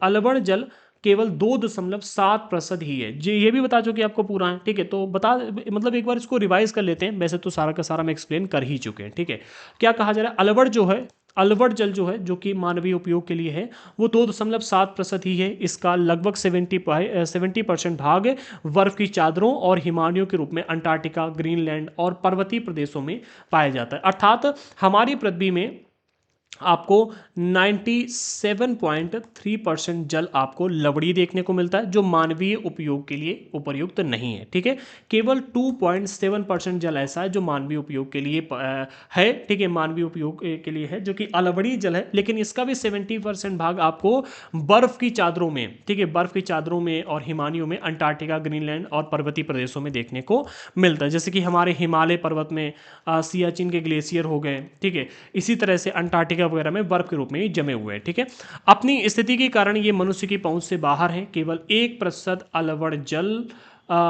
जल उपलब्ध है और वह मानव उपभोग के लिए उपयुक्त है। केवल 1% जल ही है जिसका हम उपयोग कर सकते हैं। ठीक है, ये भौम जल नदियों और झीलों में पृष्ठीय जल के रूप में तथा वायुमंडल में जलवाष्प के रूप में पाया जाता है। जलवाष्प जो है जब भी बरस जाता है तो हम इसका उपयोग करते हैं। नदियों का जल और भौम जल जो है इसका डायरेक्ट हम उपयोग करते हैं। झीलों का भी हम डायरेक्ट उपयोग करते हैं। ठीक है, आई होप आपको ये समझ में आया होगा। वैसे भी क्लास 7 में इसको हम डिटेल में एक्सप्लेन कर चुके हैं। अभी बस इसको यहाँ पर रिवाइज करना है। अगले पॉइंट में, इसलिए अलवणीय जल पृथ्वी का सबसे मूल्यवान पदार्थ है। हमारी पृथ्वी का सबसे मूल्यवान पदार्थ क्या है? अलवणीय जल। क्योंकि ये हमारे पास मात्र 1% ही ऐसा जिसका हम उपयोग कर सकते हैं। अगर ये 1% जल नहीं होगा तो हम इसका उपयोग, तो हमारा जो जीवन है वो समाप्त हो जाए। क्योंकि भैया लवणीय जल जो है उसका हम उपयोग नहीं कर सकते, वो मानव उपभोग के लिए उपयुक्त नहीं है। ठीक है, आगे बढ़ते हैं। पृथ्वी पर जल ना बढ़ाया जा सकता है ना ही घटाया जा सकता है, ये मैं आपको पहले ही बता चुका हूँ। ठीक है, इसकी कुल मात्रा स्थिर है। इसकी प्रचुरता में विविधता प्रतीत होती है क्योंकि ये वाष्पीकरण, वर्षण और बाह की प्रक्रियाओं द्वारा महासागरों, वायु, भूमि और पुनः महासागरों में चक्रण द्वारा निरंतर गतिशील, इसे जल चक्र कहते हैं। जल चक्र किसे कहते हैं? देखो, जल को ना तो आप कभी समाप्त कर सकते हो और ना ही जल को आप बना सकते हो। ठीक है, ना ही जल को बढ़ाया जा सकता है पृथ्वी पर और ना ही जल को घटाया जा सकता है। जल का जब आप उपयोग करते हो तो जल प्रदूषित होता है, या जल मतलब वो क्या होता है कि गंदा होता है, बहता है, कहीं भी जाएगा। ठीक है, वो जाकर के अंततः नदियों में मिल जाएगा। ठीक है, नदी में मिलेगा, फिर नदी से वो क्या है कि समुद्र में जाएगा। ठीक है, समुद्र से फिर वो जलवाष्प बनेगा, जलवाष्प बनकर वायु में जाएगा, बादल बनेगा, बादल फिर बरसेंगे और भूमि पर आ जाएंगे। ठीक है, और भूमि पर आएंगे, आप उनका उपयोग करोगे और पुनः उपयोग करके वो धीरे धीरे किसी न किसी तरह से नदी में जाएगा, नदी से फिर महासागर में जाएगा, और इसी को पूरा जल चक्र कहा जाता है। ठीक है, तो महासागर से लेकर भूमि तक जल का जो ये चक्र चलता रहता है, महासागर, नदी, वायु, भूमि, ठीक है, ये जो चक्र चलता रहता है इसी को जल चक्र कहा जाता है। ठीक है, ये वाष्पीकरण, वर्षण इन और बाह, इन तीन की प्रक्रियाओं के द्वारा घूमता रहता है। वाष्पीकरण से आसमान में पहुंचा, बह करके क्या है कि समुद्रों में पहुंचा, और वर्षण के द्वारा भूमि पर पहुंचा। ठीक है, तो वाष्पीकरण अर्थात वायु में पहुंच गया, वर्षण वर्ष करके भूमि पर आ गया, और फिर बह करके महासागर में चला गया। ठीक है, तो तीन प्रक्रियाएं इसमें कार्यरत रहती हैं। आगे बढ़ते हैं। अगले पॉइंट में कहा जा रहा है, जल स्रोतों के सूखने अथवा जल प्रदूषण के कारण अलवणीय जल की आपूर्ति की कमी मुख्य कारक बढ़ती जनसंख्या, भोजन और नकदी फसलों की बढ़ती मांग, बढ़ता नगरीकरण और बेहतर होता जीवन स्तर। कहने का अर्थ यहाँ पर यह है कि जो आज के टाइम पर अलवणीय जल की कमी हो रही है, अलवणीय जल की आपूर्ति की कमी हो रही है। आप देखोगे जो बेंगलोर साइड में पानी की कमी बहुत महसूस की गई, दिल्ली में भी अब पानी की कमी महसूस होने लगी। ठीक है, जो बड़े बड़े शहर हैं वहाँ पर अब पानी की कमी क्यों महसूस हो रही है? केवल हमारे भारत में नहीं, बहुत सारे क्षेत्रों में। इसके पीछे के मुख्य कारक हैं, पहले तो बढ़ती जनसंख्या। अब इतनी अधिक जनसंख्या बढ़ गई है कि इनको बहुत अधिक पानी चाहिए। ठीक है, प्रतिदिन बहुत अधिक पानी चाहिए, इसका भी बताया गया, यहाँ पर समझेंगे। ठीक है, दूसरा भोजन और नकदी फसलों की बढ़ती मांग। अब भोजन और नकदी फसल की अगर मांग बढ़ेगी, ठीक है, फसल उगाई जाएगी बड़ी पैमाने पर, तो उसमें पानी भी लगेगा। ठीक है, फसल में, और पानी लगेगा अगर, तो पानी की तो कमी होगी धीरे धीरे, और फिर बढ़ता नगरीकरण और बेहतर होता जीवन स्तर। जितना जीवन स्तर बेहतर होगा, ठीक है, उतनी ही पानी की समस्याएं बढ़ती जाएंगी। ठीक है, आगे बढ़ते हैं। अगले पॉइंट में बताया जा रहा है कि वर्ष 1975 में मानव उपयोग के लिए जल की खपत 3850 घन किलोमीटर वर्ष था। क्या है? एक मिनट, हाँ, 1975 का डेटा बताया जा रहा है, जब मानव उपयोग के लिए जल की जो खपत थी वो कितनी थी? एक वर्ष में 3850 घन किलोमीटर प्रति वर्ष। ठीक है, एक वर्ष में इतना। लेकिन यही 25 सालों में बढ़कर के जब सन 2000 आया तो 3850 घन किलोमीटर प्रतिवर्ष से बढ़कर के 6000 घन किलोमीटर प्रतिवर्ष से भी अधिक हो गई। अब आप इमेजिन कीजिएगा कि मात्र जब 25 सालों में इतनी बड़ी है, तो अब 2024, अब तो 24 समाप्त होने वाला है, 25 आ रहा है। ठीक है, तो 25 तक आते आते कितनी बढ़ चुकी होगी? ठीक है, एक टपकता हुआ नल जो है एक वर्ष में 1200 लीटर जल व्यर्थ करता है। इसलिए आप जहां कहीं भी टपकता हुआ नल देखो, तुरंत उसे बंद करो। ठीक है, अब जैसे जैसे जल की खपत बढ़ती जा रही है, ठीक है, वैसे वैसे जल की कमी होती जा रही है। आप देखोगे फैक्ट्रियां बहुत लग रही हैं, फैक्ट्रियों में जल की उपलब्धता, मतलब जल का उपयोग बड़े पैमाने पर किया जा रहा है। फैक्ट्री के अलावा जो जनसंख्या बढ़ रही है, आमतौर पर नहाने के लिए व्यक्ति को ज़्यादा से ज़्यादा एक बाल्टी पानी का इस्तेमाल करना चाहिए। शहरों में लोग क्या करते हैं? स्विमिंग पूल में नहाएंगे। ठीक है, होता है ना कि स्विमिंग पूल में नहा के, ठीक है। इसके अलावा अगर सावर में नहा रहे हैं, अमीर लोग क्या करते हैं? सावर में नहाते हैं, कितने पानी में? 4-5 बाल्टी पानी में नहाते हैं। ठीक है। इसी तरह से टब में नहाते हैं, बहुत सारे लोग हैं, ठीक है। तो पानी वेस्ट कम किया करो, ठीक है। आगे जल उपलब्धता की समस्याएं क्या क्या हैं ये भी समझ लो, ठीक है। जो विभिन्न क्षेत्रों में समस्याएं पाई जाती है, पहले बिंदु में कहा जा रहा है विश्व के कई प्रदेशों में जल की कमी है। कोई एक दो प्रदेश नहीं, विश्व के कई सारे प्रदेश ऐसे जहां पर जल की कमी देखने को मिलती है। अधिकांशतः अफ्रीका, पश्चिम एशिया, दक्षिण एशिया और दक्षिण एशिया, पश्चिम संयुक्त राज्य अमेरिका के भाग, उत्तर पश्चिमी मेक्सिको, दक्षिण अमेरिका के भाग और संपूर्ण ऑस्ट्रेलिया अलवणीय जल की आपूर्ति की कमी का सामना कर रहे हैं। ये कुछ ऐसे देश हैं जहां पर अलवणीय जल की कमी बड़े पैमाने पर हो रही। अब इनके नाम मैंने एक बार आपको बता दिए हैं, आप फिर पढ़ लो इन्हें, ठीक है। चाहो तो इनका स्क्रीनशॉट ले लो, क्योंकि यहां पर केवल नाम बताए गए हैं, ठीक है। अफ्रीका हो गया, पश्चिमी एशिया हो गया, दक्षिणी एशिया हो गया, इन सबके आप नाम नोट कर लो चाहो तो, ठीक है। ये सभी के सभी ऐसे देश हैं जो कि बड़े पैमाने पर, ये इलाके ऐसे हैं जो बड़े पैमाने पर इन इलाकों में जो देश पाए, जैसे कि दक्षिणी एशिया में कई सारे देश हैं, ठीक है। पश्चिमी एशिया में कई सारे देश हैं, अधिकांश अफ्रीका के इलाके में हो गया, ठीक है। इसके अलावा पश्चिमी संयुक्त राज्य अमेरिका के कई सारे भाग हैं। यहाँ पर बहुत बड़े पैमाने पर अलवणीय जल की आपूर्ति की कमी महसूस की जा रही है। अगले पॉइंट में कहा जा रहा है ये देश ऐसे जलवायु प्रदेशों में स्थित है जहां अक्सर सूखा पड़ जाता है। क्या है? अक्सर सूखा पड़ता है। यहां पर पानी की केवल कमी नहीं होती है, सूखा पड़ जाता है। उनमें जलाभाव की अधिक समस्या बनी रहती है, तो मतलब जल की बहुत कमी, ठीक है। इस प्रकार जल का अभाव मौसमी अथवा वार्षिक वर्षण में विविधता के परिणाम स्वरूप होता है। या तो मौसम वहाँ का ऐसा हो जाता है, ठीक है, या फिर वर्ष में जितनी वर्षा होने को थी उतनी वर्षा नहीं होती है। इसी वजह से होता क्या है कि यहाँ पर जल की कमी महसूस होती है। अथवा अति उपयोग और जल स्रोतों के संदूषण, यानी कि आपने बहुत अधिक जल का उपयोग कर लिया, या जो जल के स्रोत थे उनको आपने प्रदूषित कर दिया। अब प्रदूषित जल का तो उपयोग आप अच्छी तरह से कर नहीं पाओगे। आपने फैक्ट्रियों में पानी भेज दिया, ठीक है। अब फैक्ट्रियों से गंदा पानी आया, वो आपने नदियों में छोड़ दिया। नदियों का साफ पानी जिसका आप उपयोग कर सकते थे वो भी उपयोग के लिए नहीं रह गए, ठीक है। तो जल के स्रोतों के संदूषण के कारण भी जल का अभाव होता है, ठीक है। आई होप आप इसको समझ पा रहे होंगे। अब जल की जो समस्याएं हैं उनको तो हम पहले ही आपको पूरा का पूरा बता चुके हैं, फिर से यहाँ पर दिया गया था, तो रिवीजन ही ये हो रहा है। अगले पॉइंट में कहा जा रहा है जल संसाधनों का संरक्षण कैसे करना है, इसको भी समझो। पहले बिंदु में कहा गया यद्यपि जल एक नवीकरणीय संसाधन है तथापि इसका अति उपयोग और प्रदूषण इसे उपयोग के लिए अनुपयुक्त बना देते हैं। जल जो है एक नवीकरणीय संसाधन है, ठीक है। क्या है? ये नवीकृत हो जाता है बहुत जल्दी, ठीक है। और इसका मतलब अगर आप अति उपयोग करोगे, ठीक है, और इसे अगर आप प्रदूषित करोगे, अति उपयोग और प्रदूषण ये दो ऐसी वजह हैं जिससे कि आप इसको अनुपयुक्त बना सकते हो। जल जो है बहुत जल्दी समाप्त हो जाएगा, ठीक है। अगर यहां पर भी जल को अति उपयोग ना किया जाए जल का, और प्रदूषण ना किया जाए, जल को प्रदूषित ना किया जाए, तो जल की कमी यहां पर भी इतनी अधिक महसूस नहीं होगी, ठीक है। जल तो है लेकिन जल का आप उपयोग सही से नहीं कर रहे हो, फिर तो भाई कमी होगी ही होगी, ठीक है। आगे कहा जा रहा है अशोधित, एक मिनट, हाँ, अशोधित या आंशिक रूप से शोधित वाहित मल, कृषि रसायनों का विसर्जन और जल निकायों में औद्योगिक वायु श्राप जल के प्रमुख संदूषक हैं। कौन कौन से जल के संदूषक हैं? जल को प्रदूषित करने वाले कारक कौन कौन से हैं? तो अशोधित या आंशिक रूप से शोधित वाहित मल। अब फैक्ट्रियां क्या करती हैं या फिर शहर की जो गंदगी होती है वो जो पानी में, अब हम लोग क्या करते हैं, नहाते धोते हैं, साबुन जाता है पानी में, ठीक है, लोग कपड़े धुलते हैं, विभिन्न प्रकार के काम करते हैं, तो जो शहरों से पानी निकलता है वो बहुत ज़्यादा गंदा होता है, ठीक है, अशोधित पानी होता है। शहर के जो मेयर या फिर शहर के जो भी मतलब वहाँ के नेता लोग हों, ठीक है, जो वहाँ की सरकार हो, उसको करना क्या चाहिए कि भैया उस पूरे के पूरे पानी को आप पहले ट्रीट करो, ठीक है, उसको साफ करो, फिर नदियों में छोड़ो तो सही है।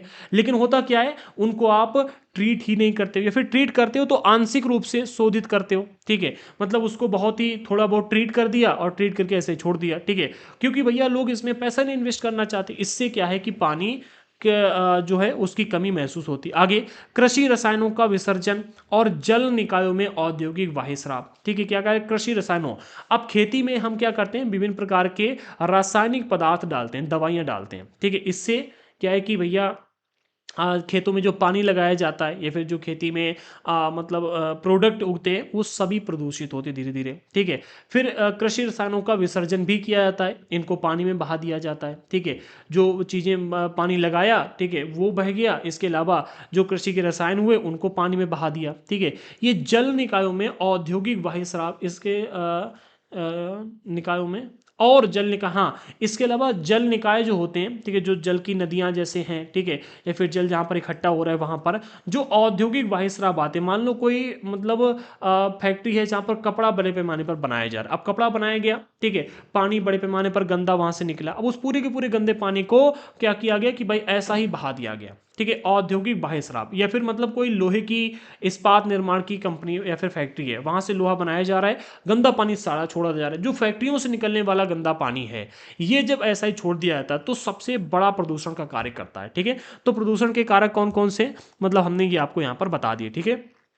इनमें सबसे इनमें शामिल नाइट्रेट धातुएं और पीड़कनाशी जल को प्रदूषित कर देती हैं, ठीक है। जो पीड़कनाशी हैं यानी कि जो दवाइयां होती हैं, हमने जो यहाँ पर आपको बताया, इसके अलावा जो आंशिक रूप से शोधित बाधित, इन सब में पीड़कनाशी और नाइट्रेट धातुएं शामिल होती है। ये जल को बड़े पैमाने पर प्रदूषित करती है और इन्हीं जल का जब हम उपयोग करते हैं तो हम बीमार पड़ जाते हैं, ठीक है। आगे बढ़ते हैं, अगले पॉइंट में कहा जा रहा है, एक मिनट, हाँ, इनमें से अधिक रसायन अजैव निम्नीकरण होने के कारण जल द्वारा मानव शरीर में पहुंच जाते हैं। अब इनमें से होता है कि अधिकांश जो रसायन होते हैं, ठीक है, चूंकि आपने उनका मतलब पहले ट्रीट उनको नहीं किया, इनके अंदर बहुत सारे रसायन थे, ठीक है, इनमें से अधिकांश रसायन अजैव निम्नीकरणीय होने के कारण जल द्वारा मानव शरीर में पहुंच जाते हैं, ठीक है। इन प्रदूषकों को जल निकायों में छोड़ने से पूर्व बाह्य स्रावों को उपयुक्त विधि से शोधित करके जल प्रदूषण नियंत्रित किया जा सकता है। कहने का अर्थ यहाँ पर यह है कि जो रसायन हम नदियों में जल निकायों में छोड़ देते हैं वो हमारे मानव शरीर में पहुंचते हैं और हमें बीमार करते हैं। करना क्या चाहिए कि इन प्रदूषकों को जल निकायों में छोड़ने से पूर्व जो पानी है गंदा वाला है, इसको जल निकाय जैसे कि नदी है उसमें छोड़ने से पहले हमें इसे ट्रीट करना चाहिए, ठीक है, जिससे कि जो नदियां हैं वो प्रदूषण से बच सकें और जल प्रदूषण को नियंत्रित किया जा सके, ठीक है। आगे बढ़ते हैं, हाँ, अगले पॉइंट में बताया ना, वन और अन्य वनस्पति आवरण धरातलीय प्रवाह को मंद कर देते हैं और भूमिगत जल को पुनः पूरित करते हैं, ठीक है। अच्छा, यहाँ पर कहा ही जा रहा है कि जो वन है अर्थात जो पेड़ पौधे पाए जाते हैं वनों में, ठीक है, वन है और अन्य वनस्पति आवरण जैसे कि घास है, छोटी छोटी झाड़ियां होती हैं, बड़े बड़े पेड़ होते हैं, ये धरातलीय प्रवाह को मंद कर देते हैं, ठीक है, यानी कि जो पेड़ पानी बहता है जमीन पर इसको थोड़ा धीमा कर देते हैं और भूमिगत जल को पुनः पूरित करते हैं। कैसे पूरित होता है, पेड़ों की जड़ों की सहायता से पानी जमीन के अंदर जाने लगता है, ठीक है, तो ये पुनः पूरित करते हैं। जल संग्रहण पृष्ठीय प्रवाह को बचाने की दूसरी विधि है, जो पृष्ठीय प्रवाह को बचाने की दूसरी विधि यानी कि मतलब जो हमारी पृथ्वी के ऊपर पृष्ठीय यानी कि ऊपर की लेयर देखने को मिलती है, वो जो बह जाती है ज़्यादा तेज पानी के बहने से, ठीक है, जो बह जाती है, तो क्या है कि इसको बचाने के लिए जल संग्रहण करना, जल को इकट्ठा करना, पृष्ठीय प्रवाह को बचाने की दूसरी वृद्धि हमें देखने को मिलती है। जल रिसाव को कम करने के लिए खेतों को सिंचित करने वाली नहरों को ठीक से पक्का करना चाहिए, ठीक है।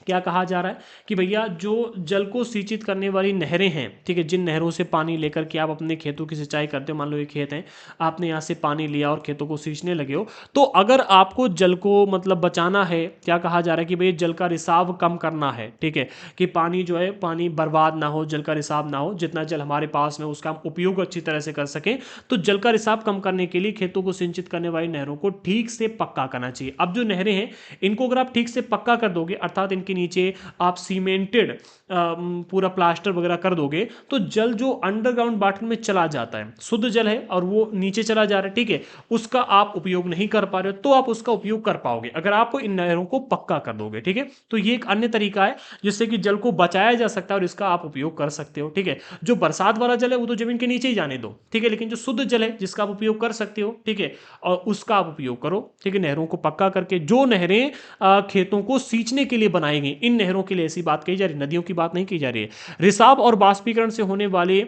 जल क्षति को रोकने के लिए क्षेत्र की स्प्रिंकलरों से सिंचाई करना अधिक प्रभावी विधि है। कहने का अर्थ यहाँ पर यह है कि जो जलवाष्प के माध्यम से पानी मतलब क्या है कि वाष्पित हो जाता है, हमने पूरे खेत में पानी लगाया, तेज धूप पड़ी, आधे से अधिक पानी जलवाष्प के रूप में भाप बनकर उड़ गया, ठीक है। इसके अलावा क्या कहा जा रहा है, रिसाव हुआ, इधर उधर पानी बह गया, ठीक है, इधर उधर पानी बह गया, कहीं से फूट गया, कुछ हुआ, ठीक है, और वाष्पीकरण हो गया। तो इन दोनों की क्षति को रोकने के लिए स्प्रिंकलर, ठीक है, सिंचाई करना, स्प्रिंकलरों से सिंचाई करना अधिक प्रभावी विधि, यानी कि एक स्प्रिंकलर विधि आती है जो कि मतलब छिड़काव विधि अब इसे कहा जाता है। ठीक है, छिड़काव विधि भी कहा जाता है। ठीक है, तो ये विधि अच्छी है। होता क्या है कि जैसे कि पूरा का पूरा खेत है, ठीक है, तो खेत में एक पाइप पूरा डाल दिया गया ऐसे, ठीक है, और ऐसे ऐसे निकाल दिए गए ये, ठीक है। अब इनमें थोड़ी सी ऊपर ऐसी खड़ी हुई, ठीक है, ऊपर ही खड़ी है, ठीक है, ऊपर ऐसे करके ऐसे 3-4 डंडी लगा देंगे, ठीक है, ऐसे। अब ये घूमेगी और पानी का छिड़काव करेंगे पूरे खेत में, इतने एरिया में इसने कर दिया, इतने एरिया में इसने कर दिया, इतने एरिया में इसे कर दिया, ऐसे पूरे के पूरे खेत में इन स्प्रिंकलरों के माध्यम से छिड़काव किया जाता है पानी का। ठीक है, तो ये एक ऐसी विधि है जिससे कि पानी का उपयोग कम होता है और खेतों में नमी भी बनी रहती है। ठीक है, ये अधिक प्रभावी विधि है। वाष्पीकरण की अधिक दर वाले एक शुष्क प्रदेशों में सिंचाई की ड्रिप अथवा टपकन विधि का उपयोगी है। कहने का अर्थ यहाँ पर यह है कि ऐसे इलाके जहां पर पानी बहुत जल्दी वाष्पित हो जाता है, आपने पानी लगाया और 2-3 घंटे में पूरा पानी सूख गया, अगर ऐसा स्थान है तो वहां पर आपको ड्रिप या फिर टपकन विधि के माध्यम से खेतों की सिंचाई करनी चाहिए। जैसे उसमें होता क्या है कि भाई जहां जहां पर आपने पूरे, मान लो कितना बड़ा खेत है, पूरे खेत में पाइपलाइन बिछा दी जाती है, ऐसे पाइपलाइन बिछा दी जाती है। ठीक है, पाइपलाइन बिछा दी जाती है, और जहां पर पेड़ का पौधा होता है, जैसे कि यहाँ पर पौधा है, यहाँ पर पौधा है, यहाँ पर पौधा है, यहाँ पर एक पाइप निकल जाएगा ऐसे, यहाँ पर एक निकल जाएगा ऐसे, कई सारे पाइप निकाल दिए थे, और इन पाइपों से एक एक बूंद पानी टपकता है पेड़ के पौधे की जड़ या फिर उसके आसपास। इससे क्या है कि पानी जितना पेड़ को चाहिए वो मिलता भी रहता है और पानी का बहुत ज़्यादा ह्रास भी नहीं होता है। ठीक है, तो ये टपकन विधि है, ड्रिप या फिर टपकन विधि। ठीक है, तो टपकन विधि के माध्यम से सिर्फ पानी पेड़ को ही मिले, इस बात का यहाँ पर विशेष ध्यान रखा जाता है। ठीक है, ये भी बहुत उपयोगी है। सिंचाई की इन विधियों को अपनाकर बहुमूल्य जल संसाधन को संरक्षित किया जा सकता है। जो जल संसाधन है इनको संरक्षित किया जा सकता है सिंचाई की इन विधियों को अपना करके। ठीक है, अगला पॉइंट है अपने घर की छत पर वर्षा जल एकत्र करके इस जल का संग्रहण करना एक विभिन्न उत्पादक उपयोगों एवं विभिन्न उत्पादक उपयोगों में लाना वर्षा जल संग्रहण कहलाता है। मतलब वर्षा के जल को संग्रह करके उसको आप विभिन्न क्षेत्रों में, जैसे कि गाड़ी धुलना हो गया या फिर मतलब जानवरों को नहलाना हो गया, इन क्षेत्रों में इसका उपयोग कर सकते हो, हमारे घरों में जो पानी बरसता है उसको एकत्र करके। ठीक है, तो इसको वर्षा जल संग्रहण कहा जाता है। ये भी काफ़ी सारे लोग करते हैं और ये भी काफ़ी अच्छा तरीका है। ठीक है, औसतन 2 घंटे की वर्षा एक दौर में 8,000 लीटर जल बचाने के लिए काफ़ी होती है। मतलब एक टाइम पर अगर 2 घंटे तक वर्षा हो रही है, नॉर्मल वर्षा, ठीक है, तो 8,000 लीटर तक आप जल बरस बचा सकते हो। ठीक है, इतना जल जो है संग्रहित कर सकते हो अपनी छत के माध्यम से। ठीक है, तो ये कहा जा रहा है। आई होप कि मतलब ये तरीका आप अपनाएंगे और इससे आपके यहाँ पर जल की थोड़ी सी बचत होगी। अगला है प्राकृतिक वनस्पति और वन्य जीवन। ठीक है, इसके बाद में हमारा चैप्टर कंप्लीट हो जाएगा। हाँ, कंप्लीट हो जाएगा, यही लास्ट टॉपिक है। ठीक है, समझ लेते हैं इसको भी। प्राकृतिक वनस्पति और वन्य जीवन, पहले बिंदु में यहाँ पर कहा जा रहा है प्राकृतिक वनस्पति और वन्य जीवन केवल स्थलमंडल, जलमंडल और जैवमंडल के बीच जुड़े एक संकरीय क्षेत्र में ही पाए जाते हैं। क्या कहा जा रहा है भैया? प्राकृतिक वनस्पति और वन्य जीवन, ये दोनों ही चीजें, चाहे पेड़ पौधे हों या फिर पेड़ पौधों के आसपास रहने वाले जीव जंतु हों। ठीक है, हम आप सभी जहां कहीं रहते हैं पेड़ पौधों के पास ही तो रहते हैं। ठीक है, तो जितने भी चाहे कोई वन्य जीवन हो, ठीक है, या फिर प्राकृतिक वनस्पति, ये दोनों कहां पर पाए जाएंगे? जहां पर स्थलमंडल, जलमंडल और वायुमंडल, ये तीनों चीजें उपलब्ध होंगी। ठीक है, क्योंकि अगर इन तीनों में से कोई भी एक नहीं है, मान लो स्थलमंडल नहीं है, तो रहोगे कहां पर?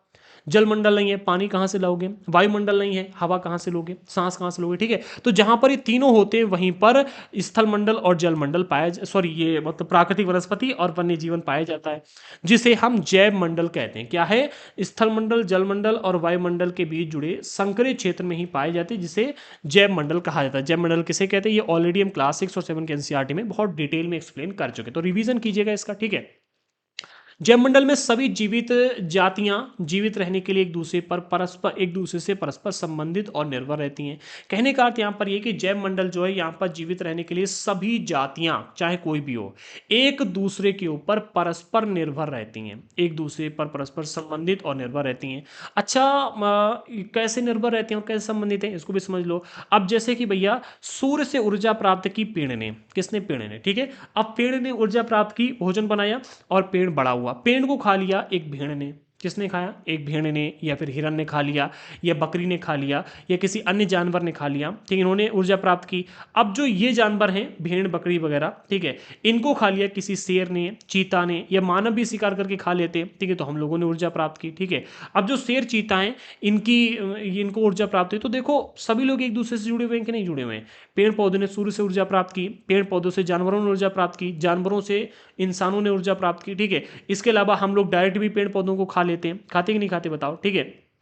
तो ये पूरा का पूरा एक दूसरे से संबंधित और निर्भरता का ही पूरा का पूरा हमें जीवन देखने को मिलता है, ठीक है। तो इन परस्पर संबंध जो है, हम सभी सभी जीवित जातियां जो हैं, जैव मंडल में रहने वाली सभी जीवित जातियां एक दूसरे से परस्पर संबंधित और निर्भर रहती हैं।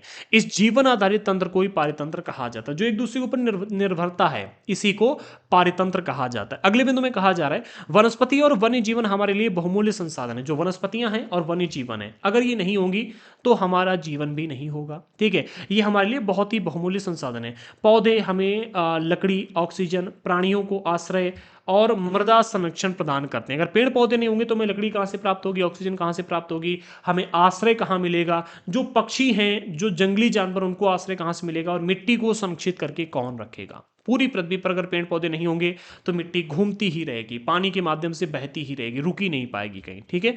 तो ये बहुत ही महत्वपूर्ण है। आगे, ये भूमिगत जल संग्रह में मदद करते हैं। जो भूमिगत जल संग्रह होता है, जो जमीन के अंदर जल जाता है, इसमें सबसे इंपॉर्टेंट रोल यही प्ले करते हैं। पेड़ों की जड़ों के माध्यम से पानी जो होता है वो पाताल तक जाता है धीरे धीरे, ठीक है, नीचे रिचार्ज होता रहता है। और फल, गोंद, औषधियां, कागज व अन्य उपयोगी पदार्थ ये वनस्पतियां और वन्य जीवन हमें प्रदान करते हैं। तो इनका हमें क्या करना चाहिए? संरक्षण करना चाहिए, ठीक है।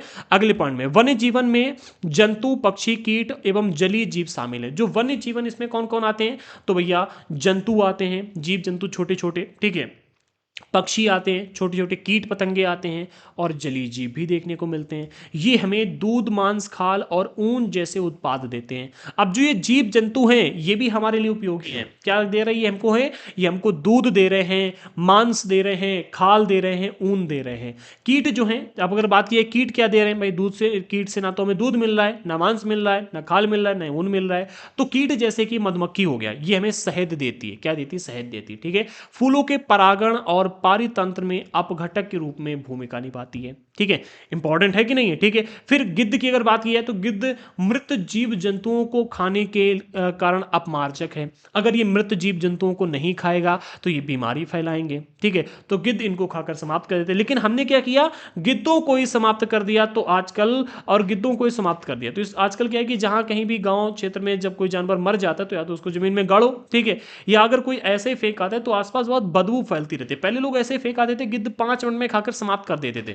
पहले से लोग फेंक आए और गिद्धों ने देखा वहां जानवर पड़ा है, बस टूट पड़े, ठीक है, गिद्ध भोज हुआ और थोड़ी देर में पूरा का पूरा समाप्त, ठीक है। लेकिन आज ऐसा नहीं है। आज क्या है? आप डाला जाकर के 15-20 दिन तक सड़ता रहे, क्योंकि गिद्ध समाप्त हो चुके हैं। गिद्ध समाप्त होने के कारण क्या है अभी समझेंगे, ठीक है। तो पर्यावरण संतुलन बनाए रखते हैं। हाँ, जो गिद्ध हैं ये मृत जीव जंतुओं को खा करके अपमार्जक का कार्य करते हैं और पर्यावरण को संतुलित बना करके रखते हैं, संतुलन बनाए रखते हैं, ठीक है। इसलिए सभी जीव छोटे या बड़े पारितंत्र के संतुलन के लिए आवश्यक है। चाहे कोई भी जीव हो, छोटा सा छोटा जीव, एक चींटी भी बहुत आवश्यक है। चींटी जो है वो भी बहुत आवश्यक है। आगे बढ़ते हैं अगले पॉइंट में। भारतीय उपमहाद्वीप में जिन पशुओं का उपचार डिक्लोफिनेक, एस्प्रिन तथा अथवा इब्रुप्रोफेन जैसे पीड़कनाशी से किया जाता था, पहले ये दवाएं आम थी, इनका उपयोग किया जा सकता था। क्या नाम है इनका? डिक्लोफिनेक, एस्प्रिन और एब्रुप्रोफेन, ठीक है, इबुप्रोफेन, ठीक है। ये पीड़कनाशी दवाएं थी, मतलब दर्द को कम करने वाली दवाएं थी।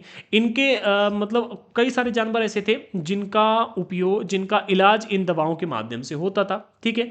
अच्छा, उनके अपमार्जन उपरांत गिद्ध किडनी खराब होने से मर जाते थे। होता क्या था, मान लो किसी जानवर का इलाज आपने इन तीनों दवाइयों से किया है, ठीक है। अब वो जानवर मर गया, मरने के बाद आपने उसे ऐसे फेंक दिया तो गिद्ध आकर के उसे बड़ा चाव से खा लेते थे। अब जैसे गिद्ध उसे खाते थे, आपने जो दवाई जानवर को लगाई है वो दवा कहाँ जाएगी बताओ? उस जानवर के अंदर ही तो रहेगी, नहीं रहेगी? बताओ, जानवर के अंदर रहेगी।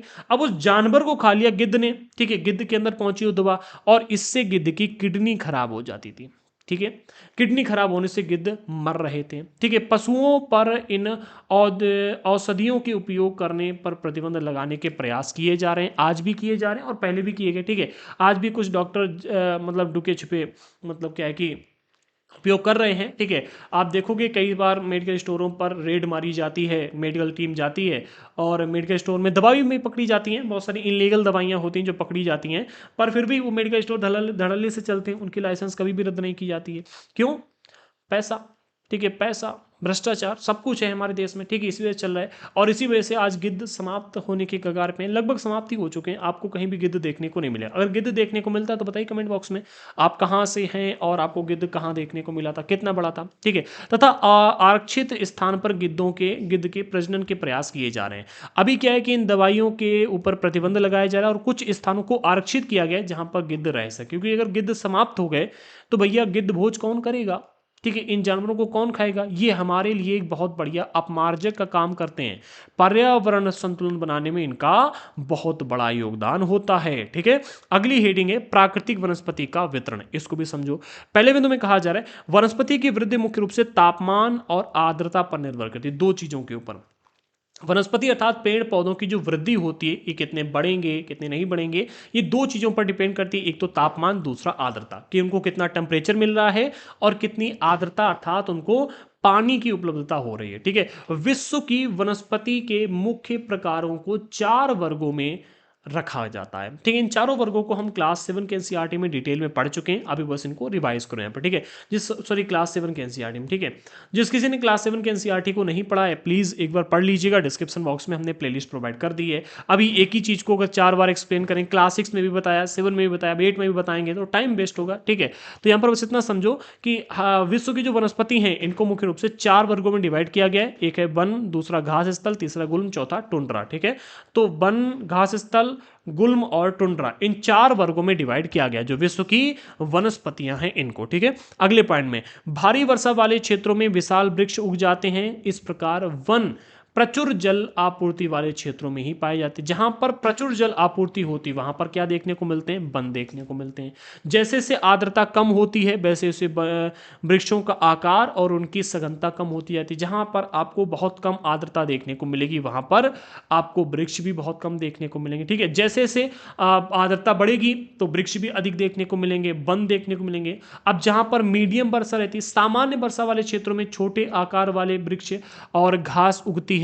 ठीक है। जिससे विश्व के घास स्थलों का निर्माण होता है। ठीक है। तो जहां पर छोटे आकार वाले पेड़ पौधे देखने को मिलते हैं, ठीक है, जहां पर सामान्य वर्षा होती है जिसको हम कह सकते हैं एवरेज, ठीक है, वहां पर हमें घास स्थल देखने को मिलते हैं। अगले पॉइंट में कम वर्षा, एक मिनट, कम वर्षा वाले शुष्क प्रदेशों में कंटीली झाड़ियां एवं गुल्म उगते हैं। जैसे कि रेगिस्तानी भाग में आप देखो जहां पर बहुत ही कम वर्षा होती है वहां पर क्या उगते हैं?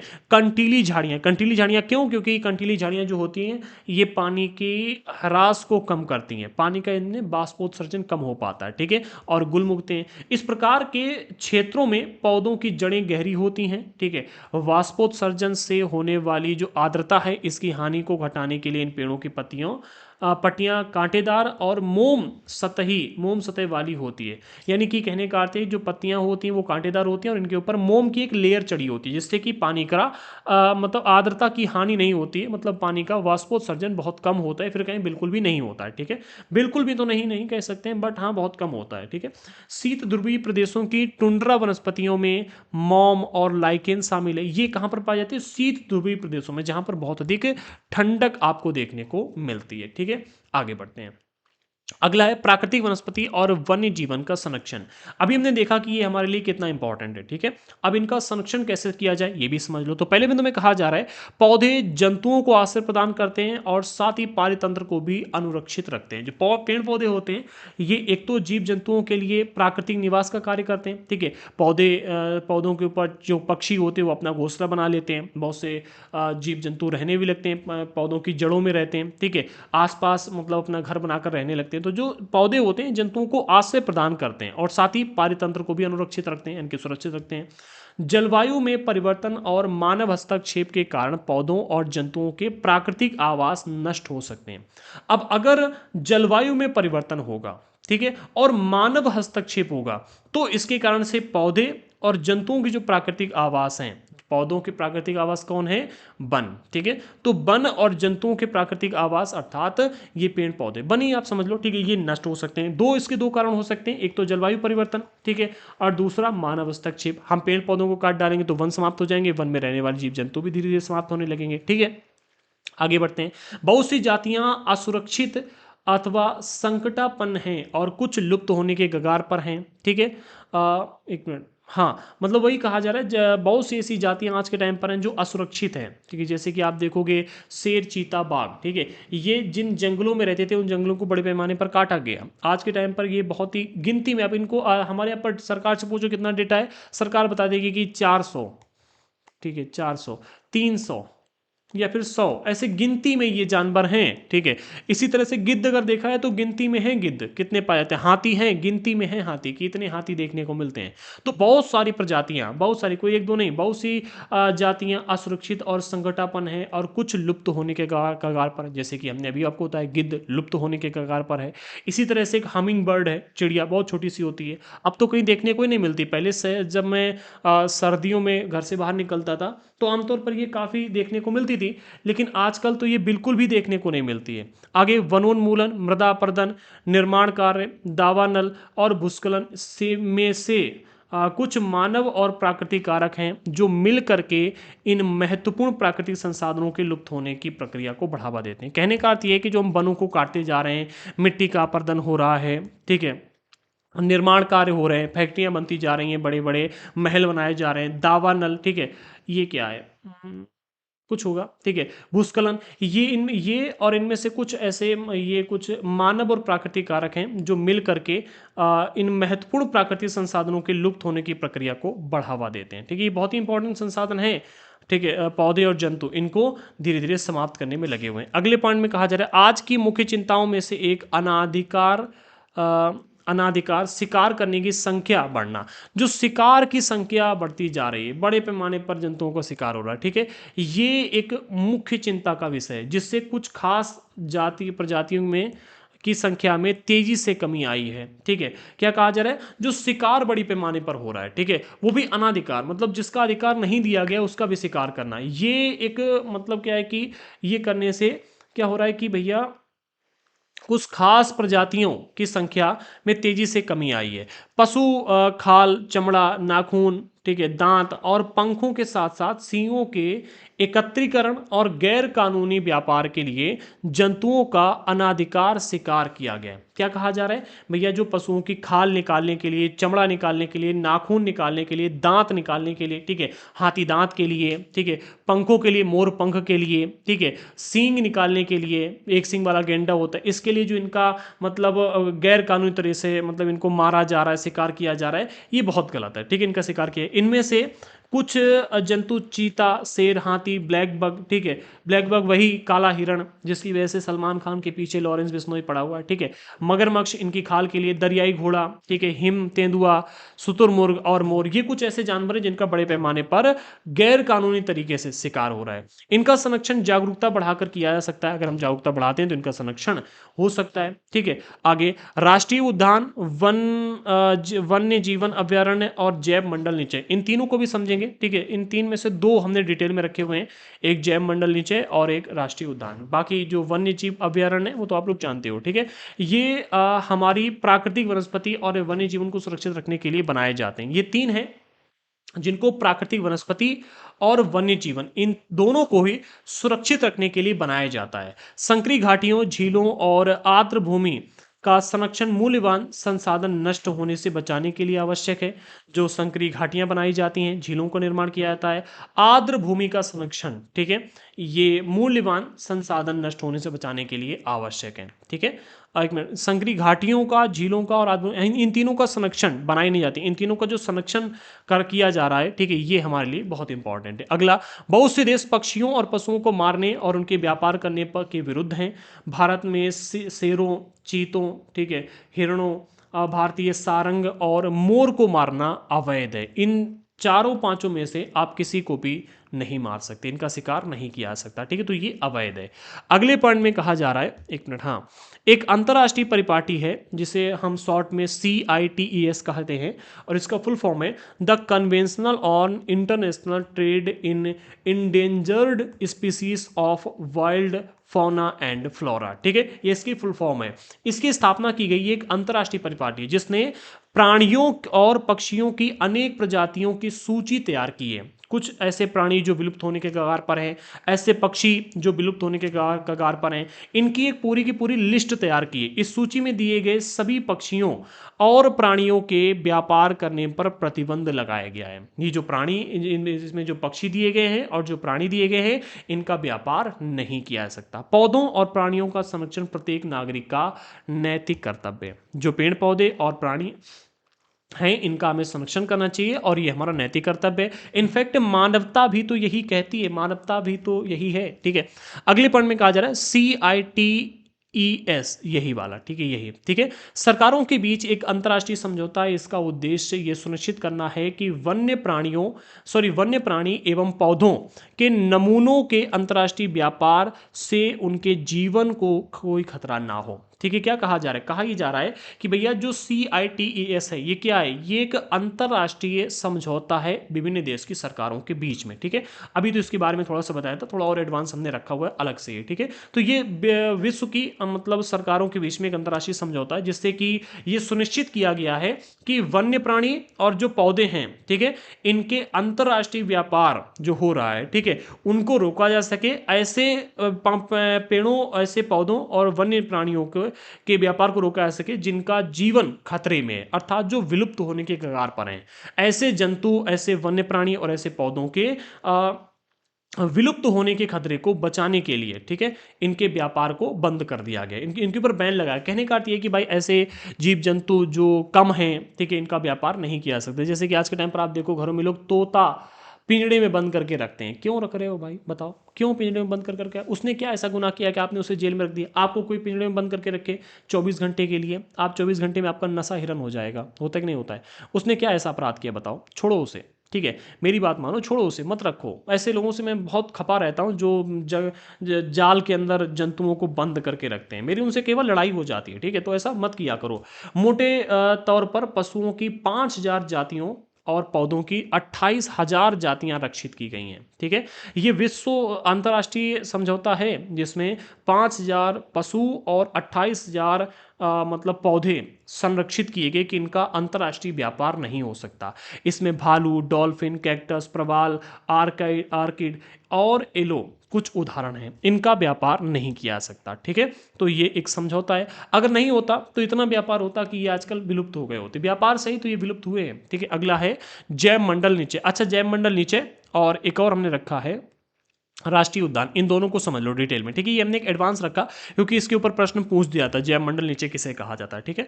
तो यह वैश्विक नेटवर्क द्वारा जुड़े रक्षित क्षेत्रों की एक श्रृंखला है। किसे? वैश्विक नेटवर्क, यानी कि पूरे विश्व स्तर पर एक नेटवर्क बनाया गया है जिससे कि इसे स्थापित किया गया, ठीक है। तो यह वैश्विक नेटवर्क द्वारा जुड़े रक्षित क्षेत्रों की एक श्रृंखला है जिसे संरक्षण और विकास के बीच संबंध को प्रदर्शित करने के इरादे से बनाया गया है। सबसे पहला, ऐसे जंतु, ऐसे पौधे जो संकट में हैं, जिनकी प्रजाति खतरे में है, जो नष्ट होने के कगार पर हैं, एक तो उनको संरक्षण देना है और दूसरा उनका विकास करना है। संरक्षण और विकास, इन दोनों के बीच में संबंध स्थापित करने के उद्देश्य से इसको बनाया गया। जैव मंडल नीचे पारिस्थितिकी तंत्र, जैव विविधता और सांस्कृतिक धरोहर के संरक्षण के उद्देश्य से स्थापित किया गया। क्या? पारिस्थितिकी तंत्र, जैव विविधता और सांस्कृतिक धरोहर। जहां पर जो जंतु पाए जाते हैं वो वहां की संस्कृति से जुड़े हुए होते हैं, तो उसका वहां की संस्कृति भी बनी रहे, अर्थात वहां का वो जंतु बना रहे, ठीक है। अब ऐसा हो जाए कि पहले भारत में मतलब हिरण, एक मिनट, पहले भारत में गिद्ध पाए जाते थे, पहले भारत की संस्कृति का एक भाग थे गिद्ध, ठीक है। लेकिन अगर यह आ जाए कि गिद्ध पाए जाते थे तो संस्कृति से बाहर हो गए, ठीक है। तो सांस्कृतिक धरोहर बनी रहे, जैव विविधता बनी रहे, पारिस्थितिकी तंत्र में संतुलन बना रहे, इस उद्देश्य से इसको स्थापित किया गया। ये क्षेत्र जैव मंडल के प्राकृतिक संतुलन को बनाए रखने और सतत विकास को प्रोत्साहित करने के लिए विशेष रूप से नामित किए गए। क्या कहा जा रहा है? जैव मंडल के प्राकृतिक संतुलन को, ठीक है, बनाए रखने के लिए और सतत विकास को प्रोत्साहन करने के लिए इसको स्थापित किया गया है। ठीक है, जैव मंडल नीचे की विशेषताएं क्या है, तो हमने 3 विशेषताएं रखी। पहली विशेषता ये संरक्षण प्रदान करना, जैव विविधता और पर्यावरणीय संतुलन को सुरक्षित करना और विलुप्त प्राय जातियों और पारिस्थितिकी तंत्र का संरक्षण करना, मुख्य रूप से संरक्षण प्रदान करना। ठीक है, दूसरा सतत विकास अर्थात स्थानीय समुदायों के विकास और उनके पारंपरिक ज्ञान का संरक्षण करना, ऐसे मतलब समुदाय, ऐसा ज्ञान जो विलुप्त होने के कगार पर है उसका संरक्षण करना और उसका विकास करना, प्राकृतिक संसाधनों का सतत विकास करना। ठीक है, तीसरा जो इसका मुख्य उद्देश्य है वो ये है कि शोध और शिक्षा, पर्यावरणीय अध्ययन, अनुसंधान और शिक्षा के लिए पारिस्थितिकीय प्रक्रियाओं की समझ को बढ़ावा देना। ठीक है, शोध और क्या करना, शिक्षा कि भाई इनके ऊपर आप शोध करो। ठीक है, अपने ज्ञान को बढ़ाओ, क्योंकि अगर आपको इनके बारे में ज्ञान होगा तो आप इनको आगे बढ़ा पाओगे। ठीक है, अच्छा, भारत में प्रमुख जैव मंडल नीचे कहाँ कहाँ पर है, तो पहला नीलगिरी जैव मंडल नीचे जो तमिलनाडु, केरला और कर्नाटक में है। दूसरा सुंदरवन जैव मंडल नीचे जो पश्चिम बंगाल में है। तीसरा नंदा देवी जैव मंडल नीचे उत्तराखंड में है। और चौथा है पचमंडी जैव मंडल नीचे जो मध्य प्रदेश में है। ठीक है, ये एनसीईआरटी में नहीं दिया गया था बट मैंने यहाँ पर रखा है जिससे कि आपको ये समझ में आ जाए। जैव मंडल नीचे राष्ट्रीय उद्यान थोड़ा सा इंपॉर्टेंट टॉपिक है, प्रश्न इस पर आ जाता है। अगला राष्ट्रीय उद्यान किसे कहते हैं, तो ये संरक्षित क्षेत्र होते हैं जिन्हें जैव विविधता के संरक्षण, पर्यावरणीय संतुलन बनाए रखने और वन्य जीवन की रक्षा के उद्देश्य से स्थापित किया जाता है। क्या, 3 चीजें समझो।